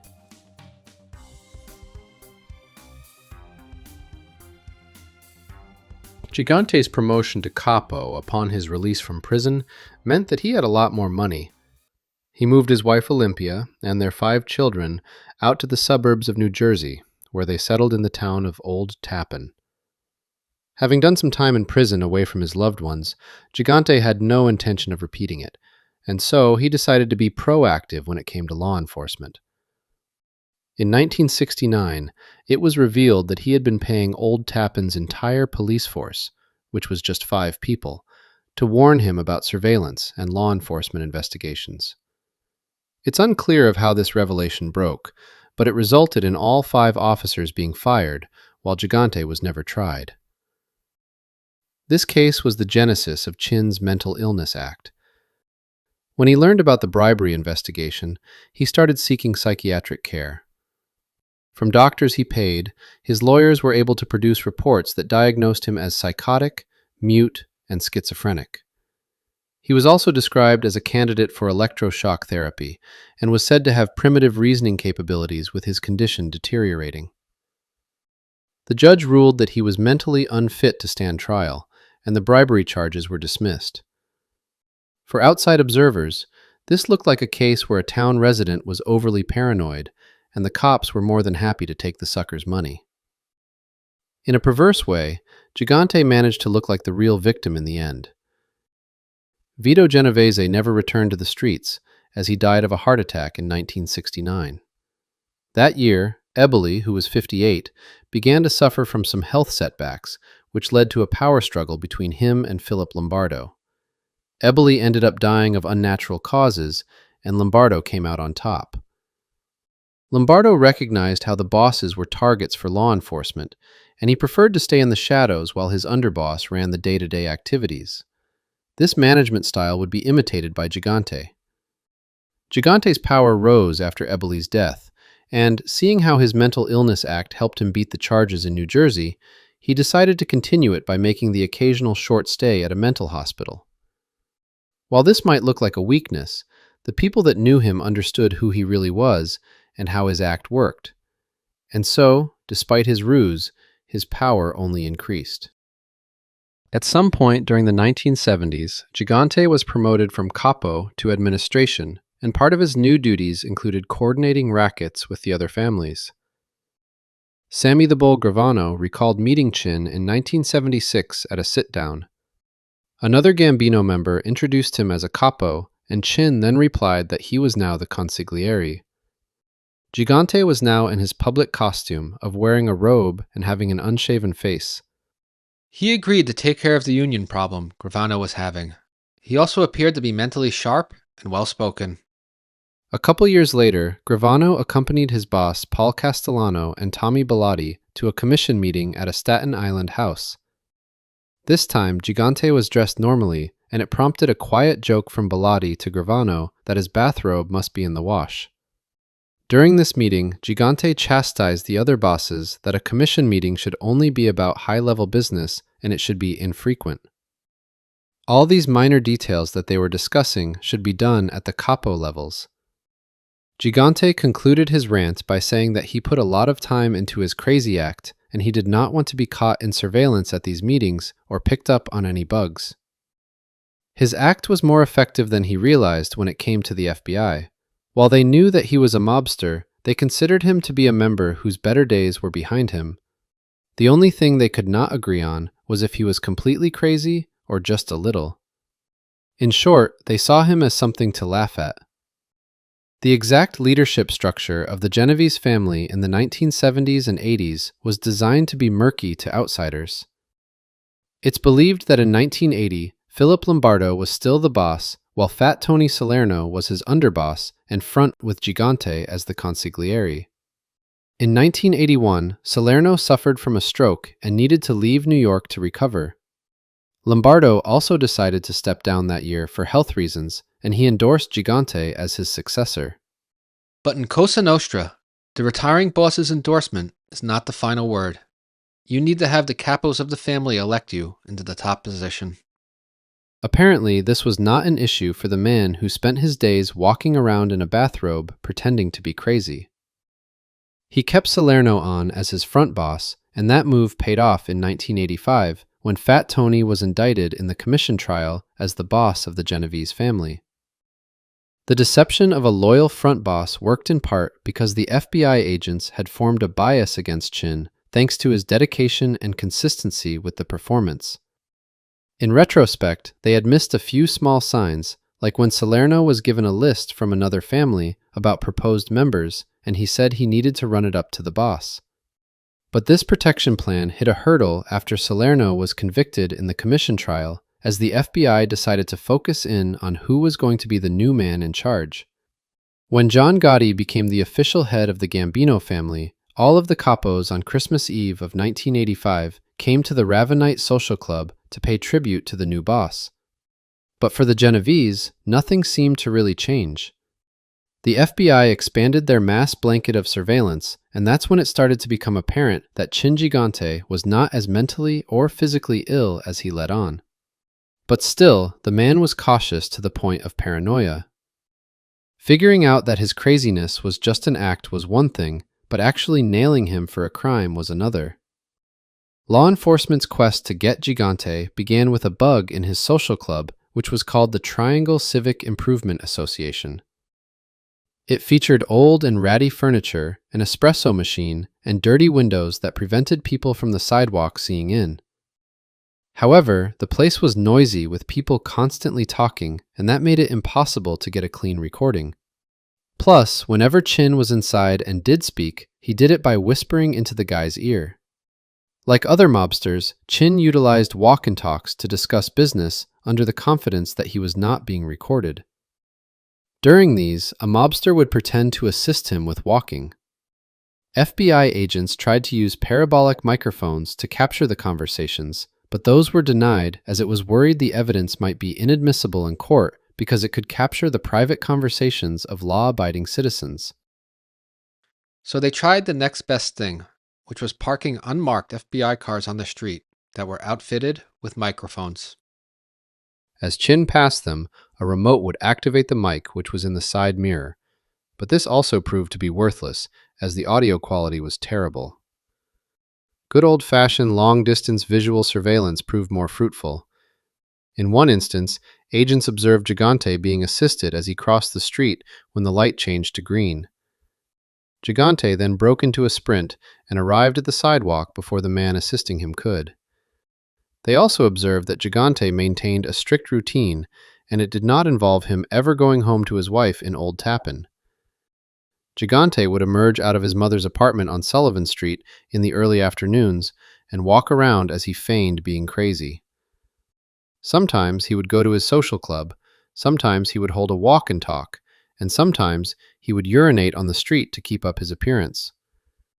Late at night he would be picked up, usually by his trusted Lieutenant Baldi, Dom Cantera, and would be whisked away to a townhouse on the Upper East Side. Here, his mistress Olympia Esposito lived, and she was also the mother for 3 of his 8 children. The curtains would usually be left open, giving agents a view into the apartment. It seemed like Chin would take a shower and then dress normally. Next, he would have late-night dinners with his mob associates, or sometimes just stay in with Olympia. The FBI rented a 2-bedroom apartment in the building next door, and they assigned an agent to watch it full-time. Every night, Charles Bodwin put on camouflage clothes and took a notebook as he snuck onto a neighboring rooftop with a clear view of the townhouse's windows. At the same time, they also tapped Olympia's phones and got recordings of Gigante.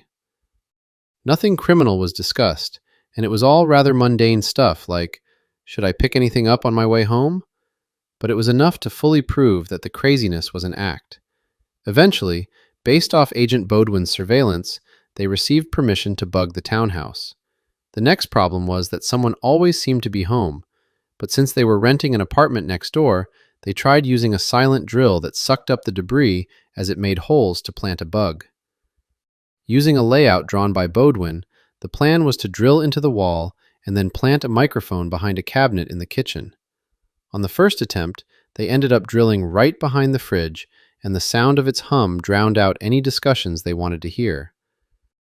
The next attempt was miscalculated, this time going into a bathroom and knocking off a tile. After this, the curtains were always closed, and Gigante stopped entertaining his guests there. But this incident didn't keep Gigante from returning to his new home almost every night, and his routine remained consistent. Every morning, he would leave the townhouse around 9 a.m. in his ratty bathrobe and get picked up by an underling and then taken back to his mother's apartment in Greenwich Village. Presumably, he slept until the afternoon, and then he repeated the process. A clear picture of the Genovese hierarchy wouldn't emerge for the FBI until 1987, when soldier Vincent Cafaro flipped as he was staring down a long prison sentence for labor racketeering and extortion. Agents say part of his motivation came because he wanted to save his son Tom, an associate in the family, from also going to prison. Tom disowned his father and refused to take a plea bargain. He remained an associate in the family. At the same time, mob associate Pete Savino had also flipped and was wearing a wire. For 2 years, he gathered information on the family, but couldn't get Gigante on tape. This became part of the Windows case, and it was what eventually brought Gigante down. To view this story in detail, please check out our video about it.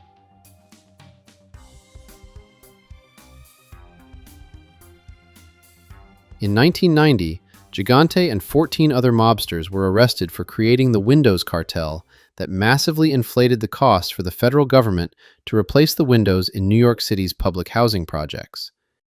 In total, the mob-controlled companies pulled in just over $150 million. As he was being processed during his arrest, some curious cops asked him about his boxing days, and he was lucid in answering their questions. When he arrived at the courthouse, he resumed his crazy act, and his lawyers, using documentation from experts he hired, convinced the judge to separate his case from the others until his mental well-being could be assessed by a court. This process between defense experts and prosecution experts arguing over Gigante's mental state went on for almost 6 years. Normally, the severing of his prosecution from the others would give a defendant an advantage, as his lawyers can see the prosecution strategy and the strengths and weaknesses of their arguments. But for Gigante, it backfired, as numerous high-ranking mobsters from other families became informants and testified to who Vincent Gigante really was. These hearings climaxed in the spring of 1996, where he was found fit to stand trial. The following year, he had his day in court and was found guilty of being the boss of the Genovese family, being part of the Windows fraud, and conspiracy for attempted murder. Due to his age, the judge only sentenced him to 12 years in prison out of a possible 27. He was also charged with ordering 4 murders in Philadelphia, but the jury was deadlocked on his guilt. Even behind bars, Gigante continued running the family, and also kept up the act that he was mentally ill. He was sent to Texas to do his time, and was limited to who could visit him. His son Andrew was not a made member of the family, but he was a powerful presence on the waterfront, where he held an executive job title at Bay Container and Port-Wide Cargo Securing. The truth was, he was a proxy for his father, and when he came to visit him, they would speak in codes, so Andrew could deliver news and Chin could deliver orders. In 2002, prosecutors indicted Gigante again. This time, the charges were continuing to lead the Genovese family from his cell and obstructing justice through his mental illness performance. Andrew was also wrapped up in the charges.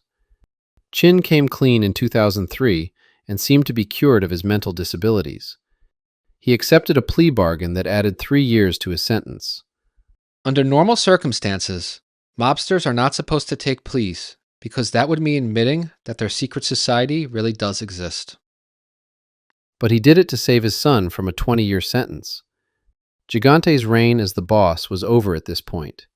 He was sent to the medical center for federal prisoners in Springfield, Missouri, due to a heart condition. Now that the act was over, he could finally be himself and make the best out of his days. On December 19, 2005, he passed away. His funeral and burial was held 4 days later in Greenwich Village, but it was a quiet affair.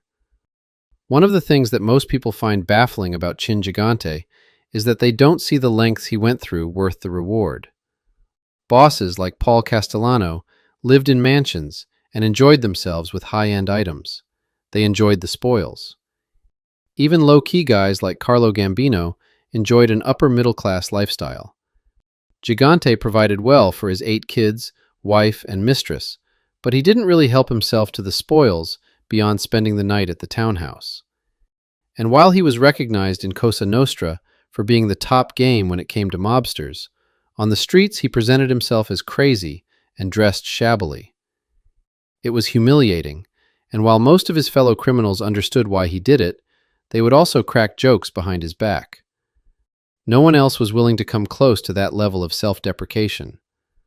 Most people speculate that his motivation was power, and they are right, but he was already powerful and still rising when he took on this appearance.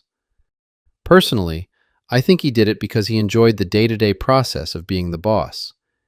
His act allowed him to avoid another prison sentence, and it deflected attention away from him during the commission trial. He was pure Cosa Nostra because he enjoyed the game more than the rewards. Had he been born in a different time and place, he most likely could have been a titan of industry because he had a superhuman ability when it came to self-discipline. Guys, thank you for watching this video until the very end. I'm in the process of changing this channel from being faceless to having me, the creator, Dan Kowalski, on screen. A lot of you in the comments have said that you enjoy the writing I create for these documentaries, and I really appreciate that because I am a writer, specifically an author and screenwriter, and I'm trying to merge this channel, which began as a hobby, into my professional self. With that being said, if you do enjoy my writing, then please check out some of my novels. They're all fiction, but they heavily focus on crime. I have Suicide Bridge, Family Feud, and Death by Misadventure. This month, my newest book, Our Thing, will be released by my publisher. This one is a fictional mafia story about a young man named Mike DeFino, who is a dishonorably discharged soldier that comes to New York to work as an enforcer for a local loan shark, where he then saves the life of a powerful mafia capo during an attempted hit, where he then embarks on a career in Cosa Nostra. Many things in this book are inspired by real-life stories, and I think a lot of you will appreciate it. All of these books will be available on Amazon and other major retailers. Plus, I will include a shopping link on this video as well. Thank you again for watching, and have an awesome day. I've always been amazed at the mental discipline and humility that Vincent the Chin Gigante must have had to degrade himself like this for 30 years. But while vanity was not one of his faults, greed definitely was, and it was eventually what brought him down, as you'll find out in this next story. It's easy to claim poverty as the reason why many people turn to a life of crime, but some people gravitate towards it simply because they're just bad. Pete Savino fit the latter category for most of his life. He was born into a middle-class Brooklyn family where his father owned a window factory. The son would go on to take over that business, and he would become the centerpiece of a multi-million-dollar bid-rigging cartel that stole from the taxpayers. During that time, he had already participated in multiple murders, and his eventual arrest would lead to the downfall of Genovese family boss Vincent the Chin Gigante. Join me as we explore this unique chapter of Mafia history.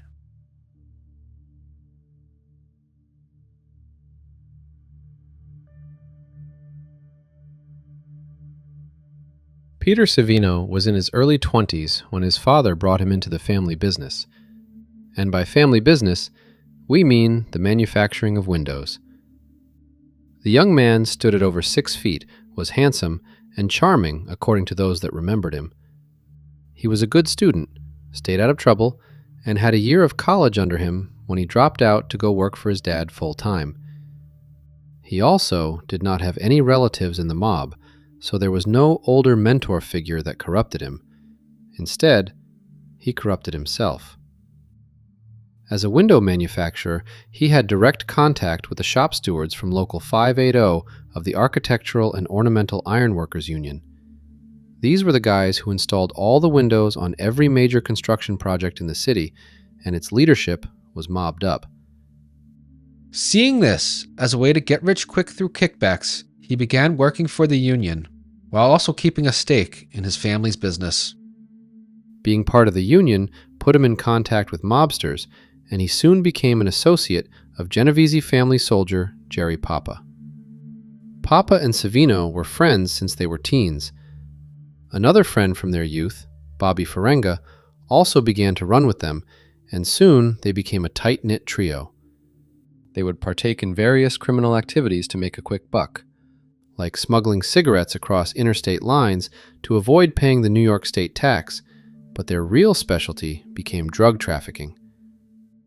This might have been Papa and Ferenga's main bread and butter, but for Savino, his mob contacts in the union allowed his window business to obtain favorable contracts.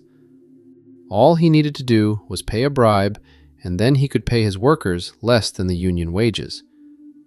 But that didn't exempt Savino from participating in murders if Papa demanded it.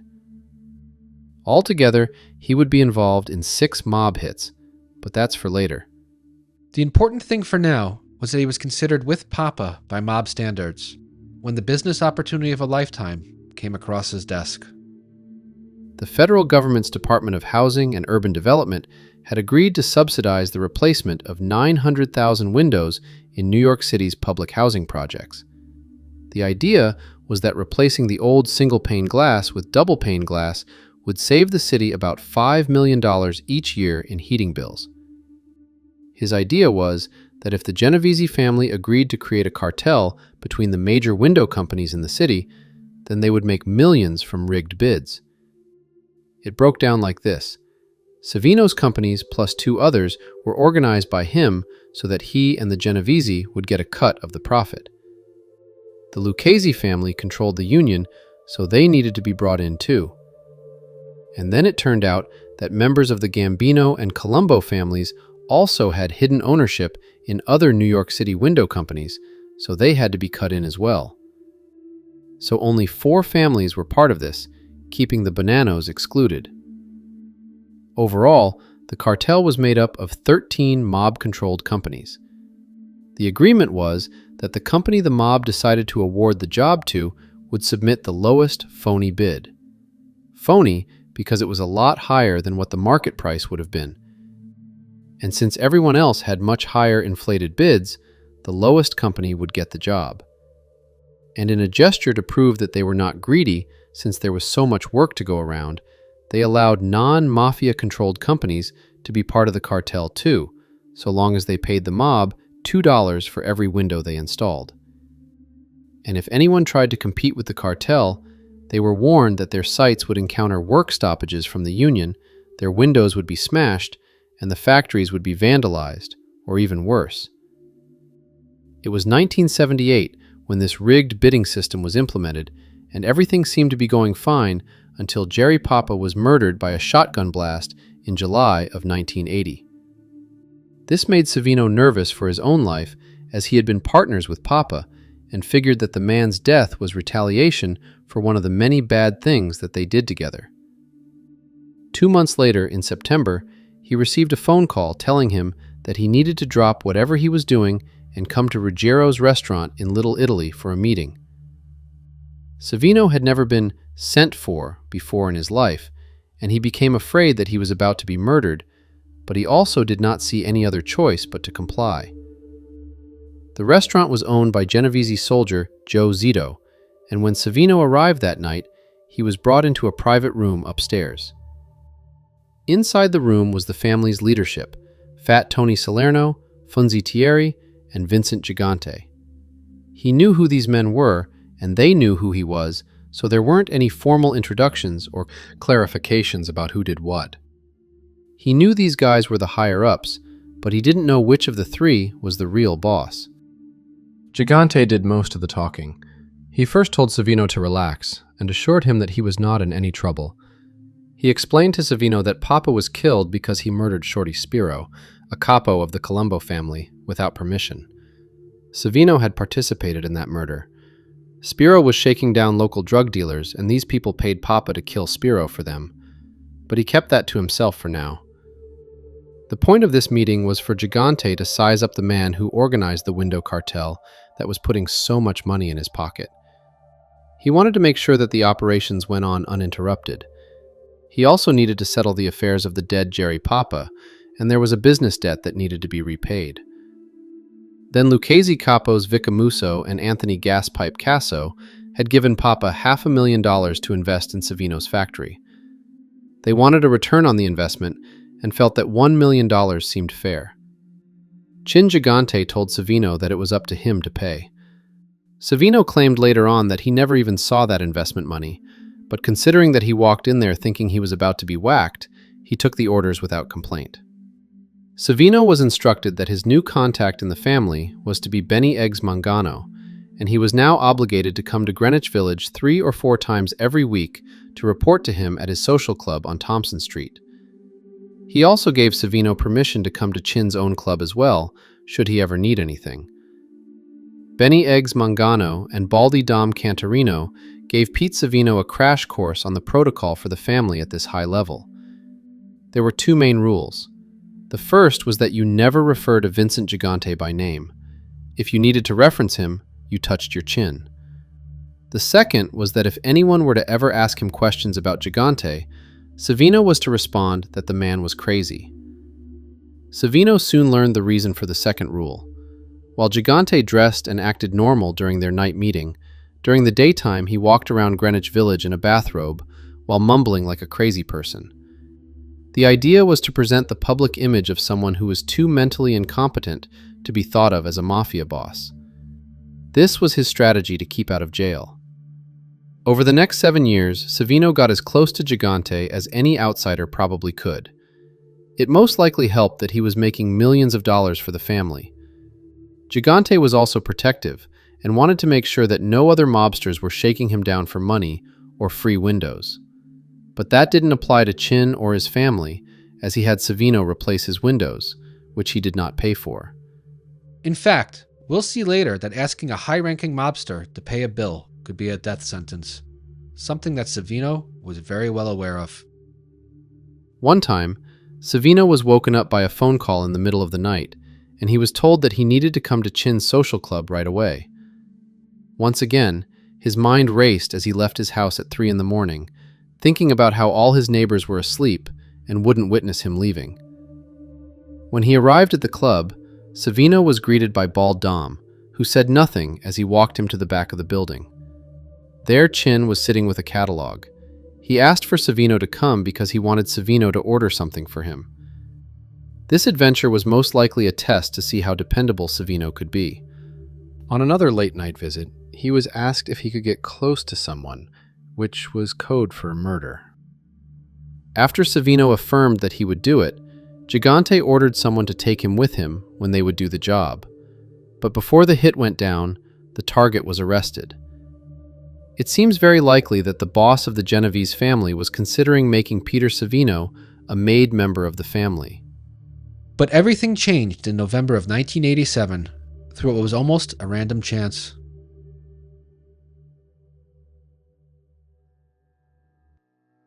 For investigators, some drug busts are nothing more than fishing operations, where the goal is to squeeze the arrested dealer for information under the threat of draconian sentencing. But FBI supervising agent Luis Shaliro got more than he expected one night when he arrested Bobby Ferenga for selling half a kilo of coke a few days earlier to an undercover FBI agent for $20,000. Ferenga was part of the trio that included the late Jerry Papa and Pete Savino. The FBI discovered him when another dealer they busted gave up his name. The seriousness of his situation became real to him as he was informed that he was facing a minimum of 20 years. Without any internal debate, he offered up information that was completely unexpected. He said he could tell the agents where 2 dead bodies, the victims of mafia hits, were buried. He claimed that both corpses were located in a single Brooklyn building that was previously used as a windows factory. Agent Shaliro wasted no time, and his team drove with Ferenga to the location, which was only 20 minutes away. At the loading dock, there was a ramp. Ferenga told them that that was where they would find Shorty Spiro, and his feet would be facing the warehouse. The agents used sledgehammers, but it made little progress, so they called the NYPD Emergency Services Unit, who arrived at the scene that night with jackhammers and a backhoe. They broke apart the ramp and were then confounded by a pile of dirt. They dug a few feet and then found bones, but they weren't human. They once belonged to a bird. Ferenga explained that after they dug the hole and started burying Spiro, they worked up an appetite and ordered fried chicken. About 2 feet under that, they found Shorty Spiro in the exact position Ferenga described. The next body was buried in the men's bathroom under the urinals. This was Richard Scarella, an associate of the Genovese family and also a contractor.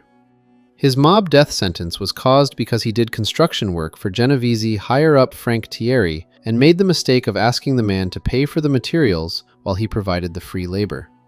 For that offense, Thierry asked Jerry Papa to work him over, which in mob slang meant beat him up.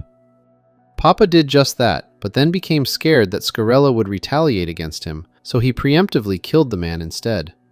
As the FBI dug up his body, Ferenga made the tasteless remark that every time they used the bathroom, they would joke that they were doing it on Richie.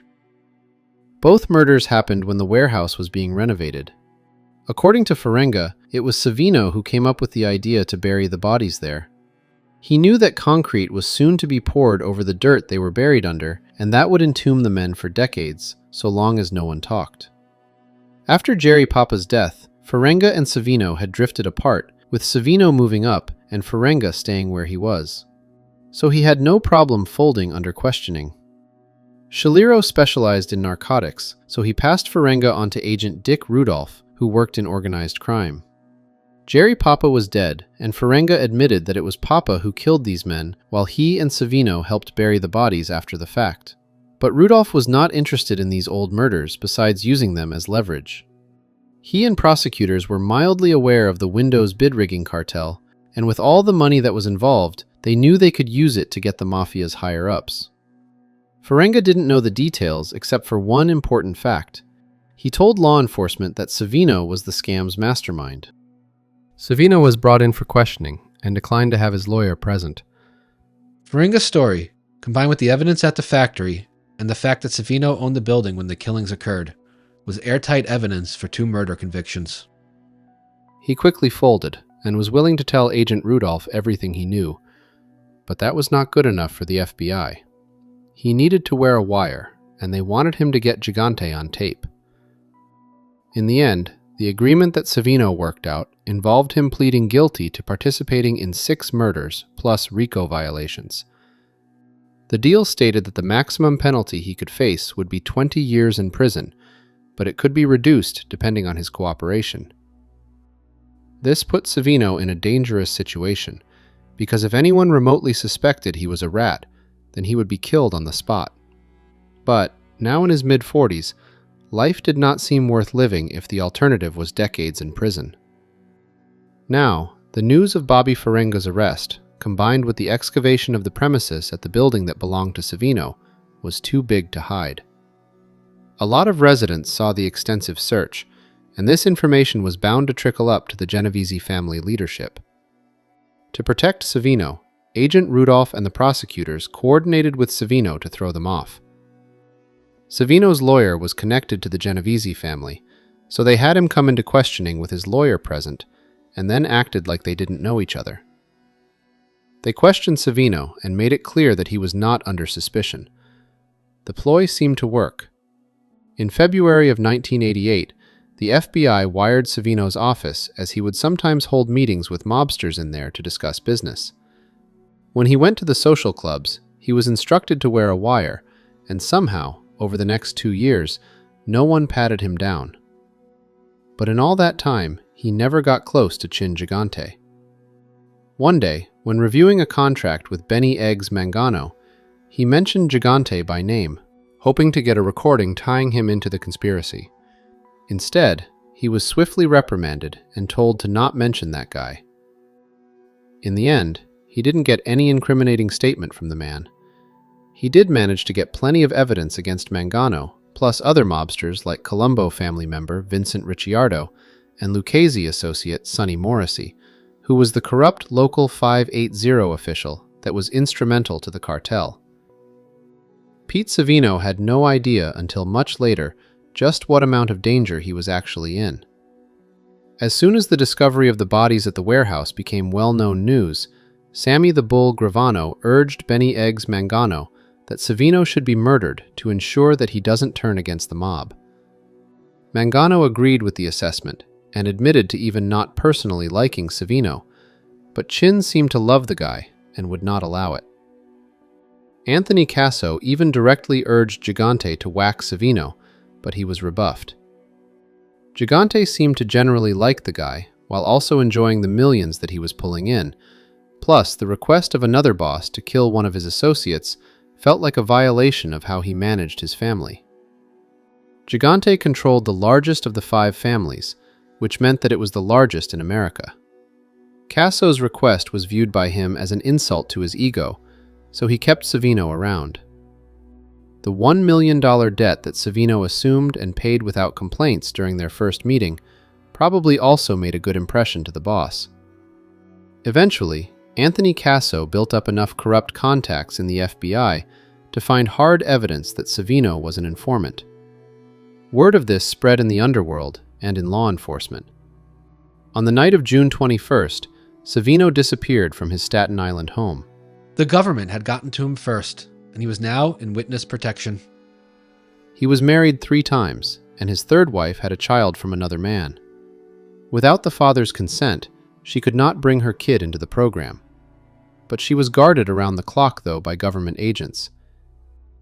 In the meantime, Gigante was furious and reached out to the other families that he wanted Savino killed.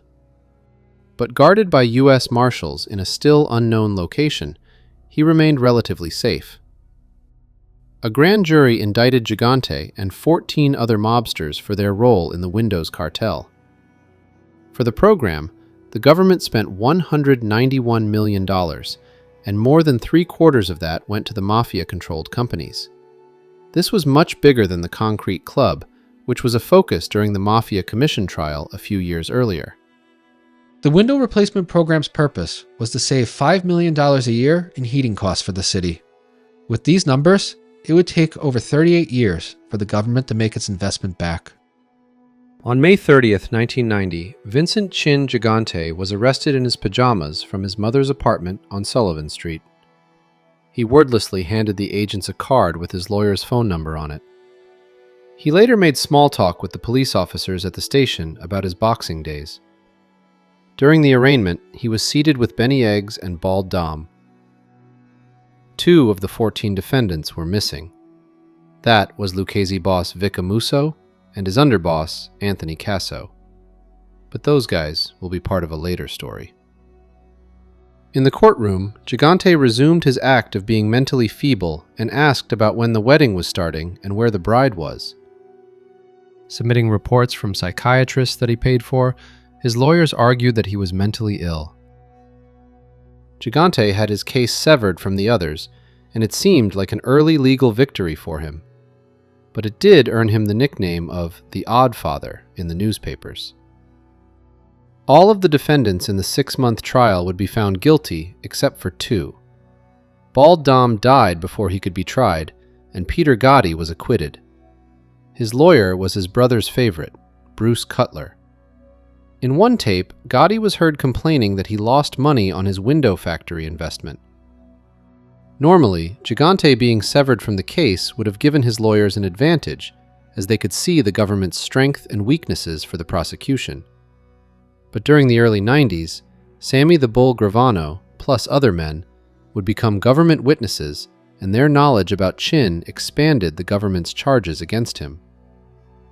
After 6 years of back and forth between the prosecutors and defense about Gigante's mental state, a judge finally declared that he was competent to stand trial. In the summer of 1997, he was back in the courtroom. Wheeled in every day by his brother to give the impression that he was a weak old man that wasn't a threat to anyone. Gigante was not captured on any tapes, but there were lots of recordings where he was mentioned by other mobsters, despite his rule that no one should ever say his name. There were also accounts from other members turned informants that Chin's mental illness was just an act, and that if he was really this way, he would have been removed as the boss. The star of this month-long trial was Peter Savino. While he might have been safe from mob retaliation while in witness protection, cancer ended up being another story. He was close to death and could only testify through a closed-circuit television at an undisclosed location. He was the only witness able to provide first-hand information about Gigante's criminal activities, and what he said kept everyone in the jury riveted. The defense lawyers did not call any witnesses, and instead focused on trying to discredit the witnesses for the prosecution. But the argument that Savino was an admitted murderer lying to save himself was not very convincing due to his physical state. It took 3 days for a jury to find Gigante guilty. He was sentenced to 12 years in prison instead of life due to his old age and health, plus he was fined $1.25 million. Judge Jack B. Weinstein commented that Gigante was a shadow of his former self. An old man finally brought to bay in his declining years after decades of vicious criminal tyranny. But prison would not be the end of Gigante's reign as the boss of the Genovese family.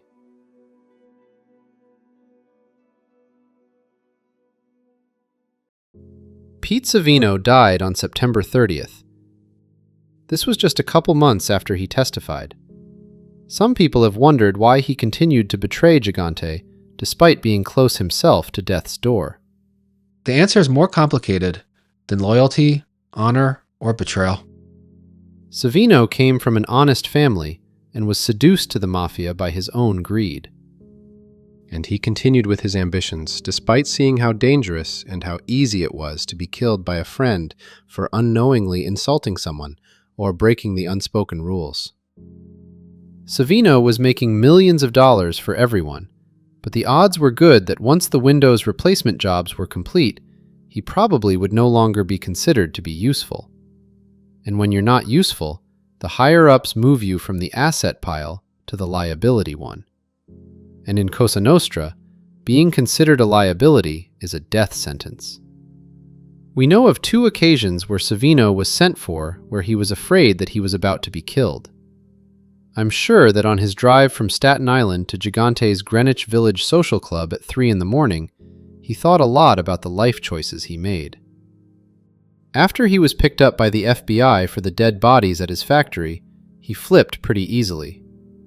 He also was reluctant to go into witness protection as he wanted to keep gathering evidence against the mobsters, but the FBI forced his hand.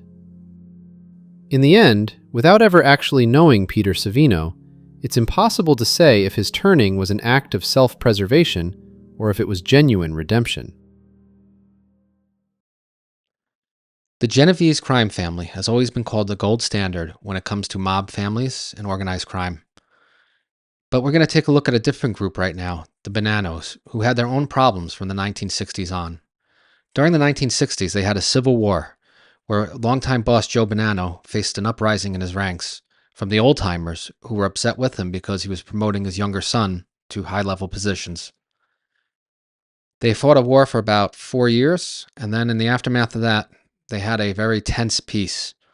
So in this next video, we're going to look at the following years and during the 1970s, when there was a silent Cold War in the family between boss Phil Rastelli and newly released from prison powerhouse Carmine Galante. If he were any other man, then Carmine Galante should have faded away from the mob life after he was released from prison shortly before his 64th birthday. The man was a loyalist to old-time boss Joe Bonanno, but he was absent during the Banana War of the 1960s because he was in prison for heroin trafficking. He continued running his drug empire while being behind bars, but upon his release, he found that his crime family was under complete new management and they were reorganized without consideration to him. But Galante, who was also known as Lilo, was one of the most ruthless men to have ever existed in a secret society where only ruthless men can rise to the top. While his official position might have made him low in the family's pecking order, within a few years, he had accumulated enough power to potentially be able to usurp the boss. Phil Rastelli, the man who held the position that Galante desired, was mean and vicious in his own right. It's rumored that he even murdered his own wife Connie in 1962 because she became an informant. To this day, her body still has not been found. While Rastelli had the backing of the Mafia Commission to be the boss, he held an extreme disadvantage against Galante's machinations to steal power. He was in prison. This forced him to manage the street through proxies. The conflict between Phil Rastelli and Carmine Galante played out like a Cold War. While a mafia boss might be in charge of his family on paper, the truth is that the organization functions more like a feudal kingdom where a ruler's power is dependent on the loyalty of his capos. In this story, some were fiercely loyal to Rastelli, while there were others in the family who leaned to Galante. Neither side was eager to make an overt move against the other out of fear that a long war could break out that would disrupt the primary purpose of the mob, which is to make money.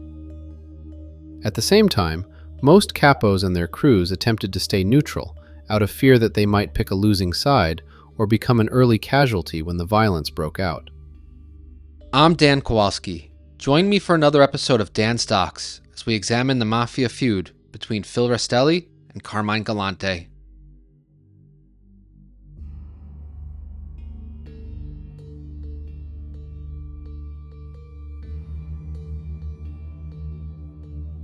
Carmine Galante was 8 years older than Phil Rastelli, but the two men might as well have been a generation apart. Born in 1910, Galante is believed to have become a made member of the Bonanno family in either the late 1930s or early 40s. One of his primary businesses was importing heroin into the United States as a wholesaler. Despite the myth of the mob being against drug dealing, this revenue stream was embraced by Joe Bonanno since it filled his pockets with a lot of money. By the 1950s, Galante was a powerful captain in the family, and he was in attendance at the Appalachian Conference. Some sources say he was Bonanno's consigliere, while others say he was only a powerful capo. Interestingly, Galante is not mentioned once in Joe Bonanno's 1983 autobiography. Presumably, Joe Bonanno knew that admitting an association with a big-time drug trafficker could open him up for prosecution, despite stepping down as the boss 15 years earlier. Bonanno was also savvy enough to know that admitting to selling poison would cut against the image he was trying to cultivate as a man of honor. The Bureau of Narcotics had Galante on their radar before 1957. In fact, it was this agency which first discovered that there was a massive national conspiracy going on across the United States between the various mafia groups. But once Galante was arrested in upstate New York at the Appalachian Conference, he became a priority for the FBI. In 1959, he was sentenced to prison for running a heroin empire. First, he did his time in Atlanta, but was later transferred to Lewisburg. This was still the golden age of the mafia, and when mobsters were sent to prison, they tended to run their own wing by bribing the guards for extra freedoms. This enabled Galante to continue running his drug operations from behind bars. When the Banana War broke out in 1965, Galante was said to have been a supporter of boss Joe Bonanno, but because he was in prison, there was little he could do in terms of fighting. Also, knowing how opportunistic the man was, it is strongly possible that he might have switched sides and made a play for the throne if he had been on the streets. Phil Rastelli was born in 1918, which makes him the prime age for serving in World War II, except he didn't. It's possible that by 1941, he already had a criminal record that disqualified him from serving, or he might have had corrupt contacts that gave him a deferment. Either way, he made the most of the wartime by furthering his criminal activities. It's believed that he became made into the Bonanno family during the late 1940s.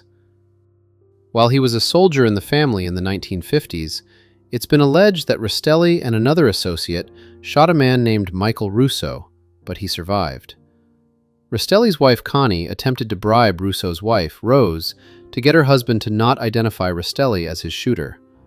Rose refused, and a few months later, Russo was shot again, and this time killed. Rose went to the police and told them about Connie's attempted bribe. Connie was indicted, but it's unclear if she was convicted or if she spent any time in prison. While Phil Rastelli was considered cool and calculating, Connie Rastelli was much more volatile.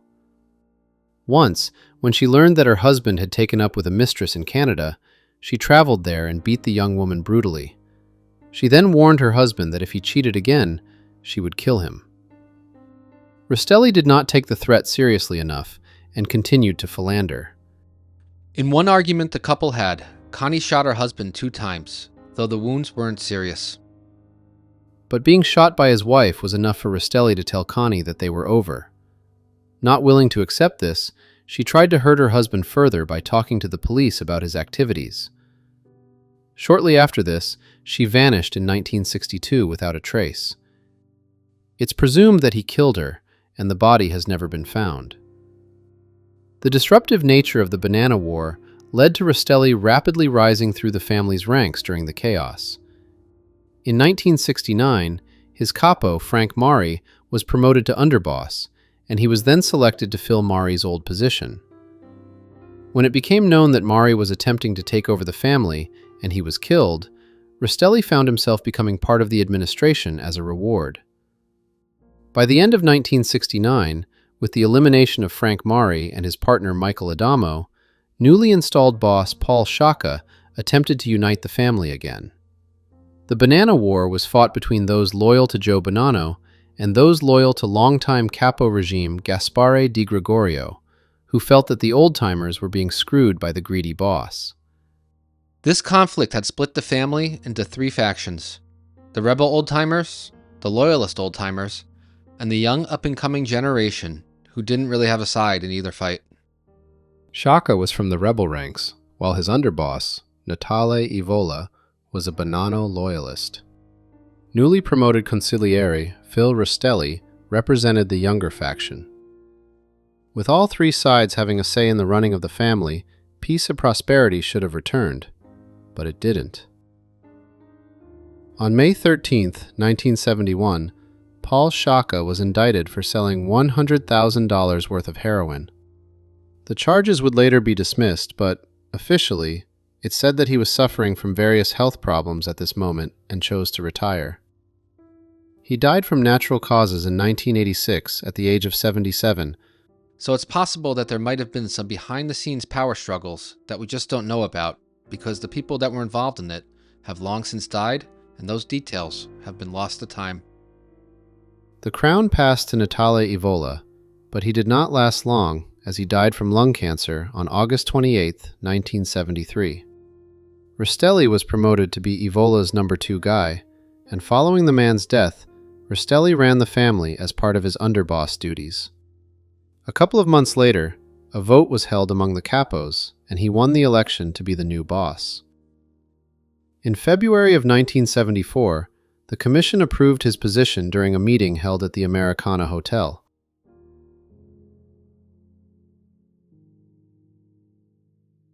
One month before the commission approved Rastelli's promotion to the top spot, Carmine Galante was released from prison on parole.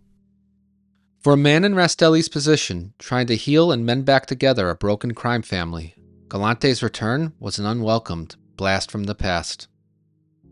The man was a deadly headache that no one in charge wanted around because they knew he could be subversive. Joe Bonanno was still alive, but out of the picture. However, Galante was a wild card. And the problem for Rastelli was that Galante made a lot of people a lot of money through his heroin empire, and he had a few loyalists among the old-timers who he came up with back in the day. Phil Rastelli's strategy seemed to be to compartmentalize his potential rival to keep him from gaining too much power. At the same time, Galante knew that he was perceived as a threat, so he did his best to stay low-key while also building up his strength. He found an ally with capo regime Michael Sabella, whom he had a long history with. He also built up loyalty with the Bonanno family's Zip faction. Zips was a derogatory name that the American-born Mafia members gave to the Sicilian-born imported ones. They called them this because those guys spoke Italian so fast that the Americans couldn't understand it and the words just seemed to zip on by. On March 6, 1975, after enjoying the boss position for just over a year, Phil Rastelli was indicted on racketeering charges involving extortion. Rastelli owned a fleet of lunch wagons, and he created a trade association to bring the entire industry under his control. It was simple. You paid the association a fee, and you continued business as usual without an added benefit. If you refused, then your trucks would be vandalized, and you might get beat up depending on how much of a pain in the ass you were. On April 23, 1976, Rastelli was found guilty, and in August, he was sentenced to spend 10 years in prison. Rastelli refused to step down as the boss, and instead appointed a ruling panel to run the family in his absence. This was his underboss, Nicky Marangello, consigliere Steve Canoni, and loyal capo regime Mickey Zaffarano. Rastelli's absence weakened the family's management, and it provided a path for Carmine Galante to accumulate so much power on the streets that he would be seen as the boss by many. The FBI has many files for Galante that have been released over the years, but for the period in the 1970s, it's almost like a joke where pages and pages have been blacked out entirely. But it was during this time that FBI undercover agent Joe Pistone began his Donnie Brasco operation. In fact, when Pistone first infiltrated, he was under the impression that Galante was the boss of the family. The turmoil in the family during the 1970s, because of Galante's rise to power and his refusal to obey the rules, provided an opportunity for Donnie Brasco to infiltrate the family and cozy up to its members, despite being an outsider to their city. Pistone never met Galante, but he heard plenty about the man. Here is what Bonanno soldier and hitman Lefty Ruggiero said about him. "You don't know how mean this guy is, Donnie. Lilo is a mean son of a bitch, a tyrant. That's just me telling you. It don't go no further. Lot of people hate him. They feel he's only out for himself. He's the only one making any money. There's only a few people that he's close to. And mainly that's the Zips, like Caesar, and those that you see around Toyland. Those guys are always with him. He brought them over from Sicily, and he uses them for different pieces of work, and for dealing all that junk. They're as mean as he is. You can't trust those bastard Zips. Nobody can. Except the old man. He can trust them because he brought them over here, and he can control them. Everybody else has to steer clear of him. There's a lot of people out there who would like to see him get whacked." In his book, Pistone provides one of the best descriptions of the Mafia that I have ever read. In one passage, he called them primarily a group of thieves, where some are murderers. He says that everyone is kept in line by the hierarchy, meaning that you had tough guys who were afraid of the even tougher guys. At the same time, you had frail old men who were killers in their prime, directing everything, and those men had the power to have people killed with just a simple order. Carmine Galante was one of the meanest of the meanest. His heroin operations were making a lot of people a lot of money. And in the Mafia, cash is what buys loyalty. Because he was making them rich, the Zips and other factions of the family were on his side, while many others were too scared to get off the fence. And some capos didn't really care who the boss was, as their primary focus was to look after themselves. That seemed to be the position of the infamous 3 capos, until it was no longer possible to not pick a side. Galante was never the official boss or given a leadership role by Rastelli, but he created his own power by being his own boss. And no one was willing to stop him for a long time, because they were unable to game out what his reaction might be to an aggressive move on their part. During the 1970s, there's estimated to be between 8 and 12 crews within the Bonanno family. The reason we don't have an exact number is because none of the members from that family ever flipped during the 20th century. And while Joe Pistone gained a lot of intel from his time as Donnie Brasco, he was at the bottom of the ladder and didn't have a bird's eye view. But using what information we do have, we can deduce that Galante's power came from Zip Capo Regime Cesare Bonventre. Plus, he probably had the backing of the Canadian crew. Capo Regime Michael Sabella was also in his corner. Lefty Ruggiero was part of Sabella's crew, and he brought Brasco to a restaurant one night in Little Italy so they could provide security for Galante, who Lefty referred to as the boss. But outside of the rules of the hierarchy, Lefty had no love for the man. Rastelli had his ruling panel, but it seemed like his underboss, Nicky Marangello, was more interested in ceding ground to preserve peace than he was about taking a stand. But Capo Regime Joe Massino was firmly in his corner, as Rastelli was his mentor. The 3 capos, Alphonse Indelicato, Big Trin Trinchera, and Philly Lucky Giacone, all seemed to bide their time by not picking a side. Other Bonanno capos like Joe Ziccarelli and Nicky DeStefano also feigned neutrality. Those non-allied crews represented about half of the total strength of the Bonanno family. Any move by one side of this conflict would need to consider what the reaction of these men might be. The wrong play could turn them to the other side, and then you would be vastly outnumbered. The Rastelli faction seemed to be stalling for time rather than outright attacking Galante. Galante, in turn, interpreted this lack of action to be weakness. He never officially recognized Rastelli to be the boss of the family, as he thought that the guy was a plant from the commission. In fact, Galante figured that given his history and ties to Bonanno, the job would have naturally been his had he not been in prison. As he interpreted his strength as growing every day, hubris began to cloud his judgment. Maybe it was his time under Joe Bonanno that installed in him his arrogance, but he started to believe that he was bigger than the whole of Cosa Nostra. Remember that the Mafia is not an honorable society. Its purpose is for criminals to make money, and they find strength from being in a network. But in order for that network to stay glued together, money needs to flow among the hierarchies. Holding back more than you were supposed to pass on is grounds for a death sentence. But Galante by now was seeing himself as untouchable because he was able to get away with so much so far. Knowing that money was the basis of his power, he increased his heroin deals with Sicilian exporters. He viewed himself as the sole rent collector of this business and declared that anyone dealing heroin needed to kick up money to him. He also decided that this money would not be shared with the other families. Now, the other families had their own drug dealing operations, even if they said otherwise, and Galante's consolidation of the business was not peaceful. Carlo Gambino had a zero-tolerance policy when it came to drug dealing because he understood that the draconian sentences could cause made guys to flip. But his successor, Paul Castellano, continued this in name only, while willingly looking the other way when drug money tribute came to him. Galante went after drug dealers that were either part of or associated with the Gambino family. And it's been said that he even had the son of a made man killed just to send a message. While the family was still officially against the drug business, this was aggression that could not be ignored. Plus, Galante was also starting to shake down capos that were formally neutral, demanding their recognition and tribute.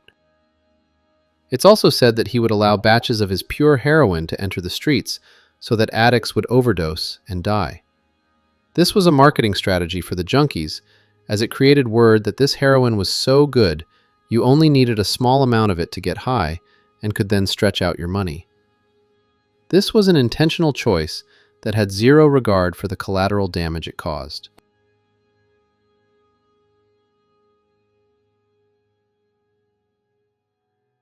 By the summer of 1979, Carmine Galante had amassed a fortune, power, and a growing list of enemies everywhere.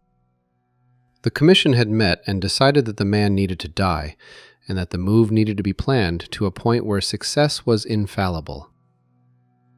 Should they mess this up and he go on to fight another day, the consequences would be disastrous. But the risk of what he would do next, if they did nothing, was far worse. Galante was American-born, but he was old school when it came to the Sicilian values that his elders had. Part of his preference for the Zips was that he felt their values were more in line with his. He considered the younger American generation to be weak-minded and beneath him. In his mind, one Zip was worth 2 Americans, at least. On July 12, 1979, Carmine Galante was murdered in one of the most famous mob hits ever. It happened at an Italian restaurant in Bushwick called Joe and Mary's. The owner was Galante's cousin, Giuseppe Tirano, and he possibly may have been a member of the family. Galante's nephew and chauffeur James Galante was also present at the lunch. They were also joined by elderly soldier Angelo Presenzano, but after the first course, he excused himself, saying that he had business to attend to. After he left, 3 Galante loyalists arrived that were Zips Cesare Bonventre and Baldo Amato, plus Leonard Coppola, who was a drug dealer in Galante's faction. They all enjoyed a nice meal and some conversation with some wine. As they waited for coffee and dessert, Carmine Galante lit up one of his trademark cigars. 3 men in ski masks burst into the courtyard. Gunfire broke out, and within seconds, Carmine Galante, Giuseppe Tirano, and Michael Coppola were dead. James Galante took cover and survived. The gunman ran away with the Zips right behind them. The Zips made no attempt to protect their boss, nor did they even try to retaliate when the attackers had their backs turned. In fact, it almost seemed like they all walked out of the restaurant together, with one side going left and the other side going right. This was a conspiracy that the Zips were part of. Their loyalty to Carmine Galante did not outweigh their desire for money, nor their belief that anyone could go against the commission. And they brought Coppola to the restaurant that day because they knew he was a loyalist that could create problems after Galante's death. Angelo Presenzano is generally believed to have been an intended target for assassination as well. His leaving the lunch early was a stroke of luck and not the act of a man tipping off the assassins that everything was in place. Afraid for his life, he went on the lam, but just a few days later, his luck ran out when he suffered a heart attack and died. Bruno Indelicato, the son of Capo Regime Alphonse, better known as Sonny Red, was one of the shooters in this murder and would be the only one convicted for the triple murder later in the 1980s. On the day of the shooting, FBI surveillance watched him arrive at the Ravenite Social Club, where he was greeted with pats on the back from the Gambino family members, that included underboss Aniello Della Croce. Bruno's involvement shows that his father was no longer on the fence when it came time to pick a side, and he chose the right one. Another person in on the hit was soldier Dominic Napolitano. Because of the Galante hit, he was promoted to Capo Regime, while Galante loyalist Mike Sabella was demoted to soldier and essentially put on the shelf and isolated. In 1980, Rastelli loyalist Mickey Zaffarano died of a heart attack while being chased by FBI agents trying to arrest him. Underboss Nicky Marangello was also demoted at this time because his weak management was viewed by many as fostering the conditions that allowed Galante to thrive. Steve Cannoni retained his position as consigliere. The death of Carmine Galante did not provide the Bonanno family with the unity it needed. While Rastelli came out of the conflict as the winner, his reputation suffered. This caused others in his family to view him as weak and not deserving of their subordination. Meanwhile, men like Joe Massino and Sonny Black were doubling down in their loyalty to the imprisoned boss. Once again, two factions emerged in the family for the third time in 20 years. One that was loyal to the boss and one that was rebellious. What happened next would be one of the Mafia's most notorious murders that would pave the path for Rastelli loyalist Joe Massino's rise to the top in the underworld.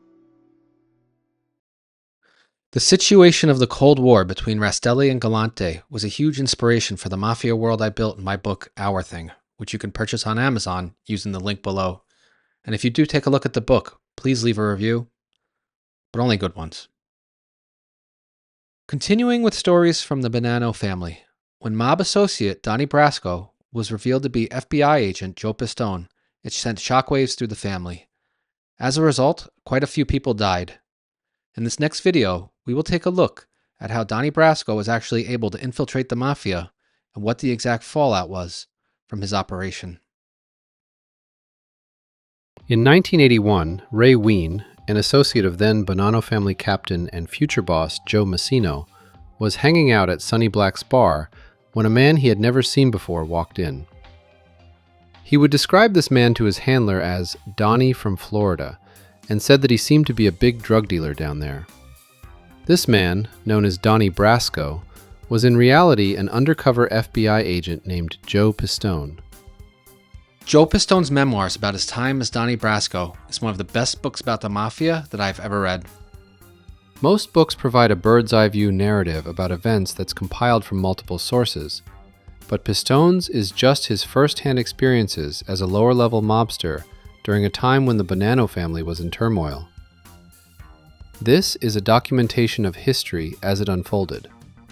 The material from Pistone's experiences is well known, but the thing I want to focus on today is the aftermath of what happened when the truth about Donnie Brasco was finally revealed.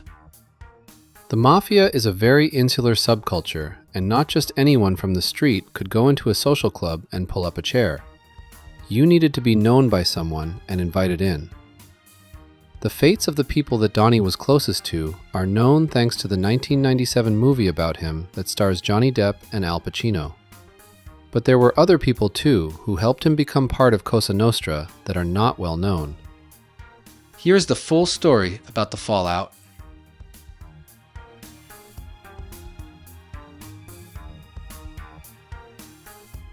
Pistone had spent 6 years working undercover, pretending to be what he called a bad guy. Originally, his assignment was meant to last for 6 months, and the objective was to identify the larger fences that were buying stolen goods in New York City. The 1970s was an era of high crime in the Big Apple, and one of the most lucrative rackets for the Mafia was hijacking trucks full of merchandise. Just one quick note I want to point out. Joe Pistone and Donnie Brasco are the same person, and I use both names interchangeably throughout this story. When I speak of Joe Pistone, I am referring to the man that was an FBI agent. When I call him Donnie Brasco, I'm referring to the alias, fake person that existed in the Mafia and how he was perceived by others. The operation had a slow start, as Pistone knew that he needed to be low-key if he was going to infiltrate the mob. If he was pushy and talkative, then people would instantly distrust him. He needed to blend into the background of a place where he could be accepted as part of the scene, and then he could make contacts. He achieved that by hanging out regularly in a Manhattan bar that was popular with mobsters. Slowly, he got to know the bartender and then other patrons. He let it be known that he was a jewel thief when he asked the bartender to fence some items he had that had been supplied by the FBI. It took 6 months of that before he got involved with people associated with the Colombo family. Soon, he got accepted into Gilly Greca's crew, although that statement makes him sound like a capo regime. During this time in 1977, he was an up-and-coming associate who ran a small shop in Brooklyn that sold stolen mob merchandise. At this point, the purpose of the operation was to locate the large players who were acting as fences for the Mafia, so this seemed like positive progress. Brasco essentially hung out at the shop, and this was his crash course into how mobsters actually operated. They turned out to be compulsive thieves who spent their time either stealing or planning on what to steal next. It was an endless cycle. He also had some close calls during this time period. Once, he was almost recognized by someone he arrested before. At another time, he got into a conflict with 2 guys who were recently released from prison, and they demanded to have the contacts of people who knew him so they could vouch for him. The FBI had a known criminal turned informant in Florida who was standing by for this phone call so he could vouch that he knew Donnie Brasco and that he was a stand-up guy. There was another time when Gilly's second-in-command, a guy named Guido, claimed he heard a squeaky noise in Donnie's car and took apart his dashboard trying to find the source of the problem. Pistone believes that this was a ruse, and what Guido was really looking for was a listening device, or something else that might show Donnie was not who he said he was. When nothing was there, it added another layer of trust. By now, Pistone had been undercover for almost a year, and I think this would be a very difficult position for anyone to be in. You need to pretend to be someone else, 24 hours a day, 7 days a week, and you need to have a strong mind so you don't lose yourself in this fake persona. To top it off, he was married with 3 kids and was away from them for all these years. Had he known then what he knows now about what this would take from him, he would not choose to do it again. At this point, the original mission's goal to find the big fences of the stolen goods was hitting a wall. Brasco would avoid going on hijackings, and his cover story that he was a jewel thief allowed him to operate under the guise that he usually worked alone and robbed places when no one was there. The truth was that as an FBI agent, he did not want to be in situations where violence could break out, and he would often play devil's advocate when these guys were planning their robberies so that he could talk them out of them by pointing out the flaws. In his view, he was saving potential victims, but this also sometimes rubbed people the wrong way, like those 2 guys that were recently released from prison and demanded to check in on his contacts. Brasco would bring jewelry that the FBI had in storage from crimes where they could not locate the rightful owner as proof that he was working and earning, but no one was willing to really share their best fence contacts with him. That year, Gilly was initiated into the Colombo family, and it gave his crew a little more prestige. Through this group, Brasco connected with Bonanno soldier Anthony Mira, and soon he was splitting his time between Gilly's crew and Mira. Anthony Mira had recently been inducted into the family, following an almost 20-year ban on initiating new mafia members after the disastrous Appalachian meeting. Mira was a gangster and tough, but his main qualification for membership into Cosa Nostra was his family connections. His uncle was Bonanno family capo regime Alfred Emberado, plus he had 4 cousins that were also in the family. Mira had been sent to prison in 1962 for drug trafficking in a case that also ensnared Carmine Galante. He was sentenced to 20 years, but in 1976 he was released. Donnie Brasco seemed to have met him at the right time, as Mira was busy trying to build his rackets. Since Brasco was a jewel thief and had some high-quality items that were secretly supplied by the FBI, Mira believed that he could make money with this guy under him. Gradually, Donnie drifted away from Jilly's Brooklyn crew and spent more time with the Manhattan-based Mira. One time Mira took Brasco with him to a quick street meeting with Colombo boss Carmine Persico, but he did make Donnie wait in the car. Overall, though, FBI agent Joe Pistone did not like Mira and was nervous being around the man since he was a psychopath with a short temper. He carried a knife with him and was known to impulsively stab people if they set him off. My favorite story that describes Mira's character involves the Feast of San Gennaro. This event is a big deal in Little Italy, and the Mafia controls which vendors can get a stand. Mira met a woman who wanted to set one up, and she was attractive. He helped her secure a spot, and he made Donnie come with him to help her move her stuff and set up. He was under the impression that he was going to be able to get romantic with her that evening. When they were done, Donnie felt like something was off about her, and asked Mira where he met her. He got agitated with his questioning, so Donnie stopped. The next day when Mira saw him, he began cursing at Donnie, claiming that he knew she was a lesbian and he didn't speak up. He then informed Donnie that he kicked her out of her vendor spot and made her pack her stuff without any help. For Anthony Mira, he assigned a transactional value to every relationship in his life. Mira owned a lunchette in Manhattan, and it was near Lefty Ruggiero's social club. Like Mira, Lefty had also been inducted into the Bonanno family after spending decades as an associate. Both men used to be friends, but by this point they had a falling out and disliked each other. But since they were all in close proximity, Donnie Brasco started hanging out in Lefty's club too. Jilly's crew did not have much more to offer him, so he spent the first half of the day with Lefty and the second half with Mira. Mira offered to have Donnie run his slot machine operation, but Donnie declined as he knew that that would tie up all of his time and keep him isolated from anyone but Mira. Pistone spoke with his boss, and they both concluded that the original mission to identify the fences was not working out. But they also recognized that they had a unique opportunity to penetrate the world of Cosa Nostra beyond small-time associates. Plus, Brasco's mafia credentials could be exploited and used to boost the credibility of other FBI agents that were working undercover. They could name-drop or introduce the criminals that were working against to their friend Donnie, who is connected to the Bonannos. So the FBI leadership and Brasco agreed to keep the undercover operation going to see what it might yield. This was still 1977, and shortly after the purpose of the Donnie Brasco operation was changed, Anthony Mira was on the run from the law because he was trafficking drugs again. He was caught and sent back to prison. Brasco now spent his time hanging around Lefty's social club, where he continued posing as Donnie the jewel thief. One day, out of the blue, he got a phone call there. It was from Jilly Greca in Brooklyn. Jilly was letting him know that Lefty was asking around about Donnie, and he wanted Donnie to know that he put in a good word for him. Shortly after that, Lefty summoned Donnie, and he told him that he was now on the record with him. This meant that as a mob associate, he was now exclusively Lefty's guy.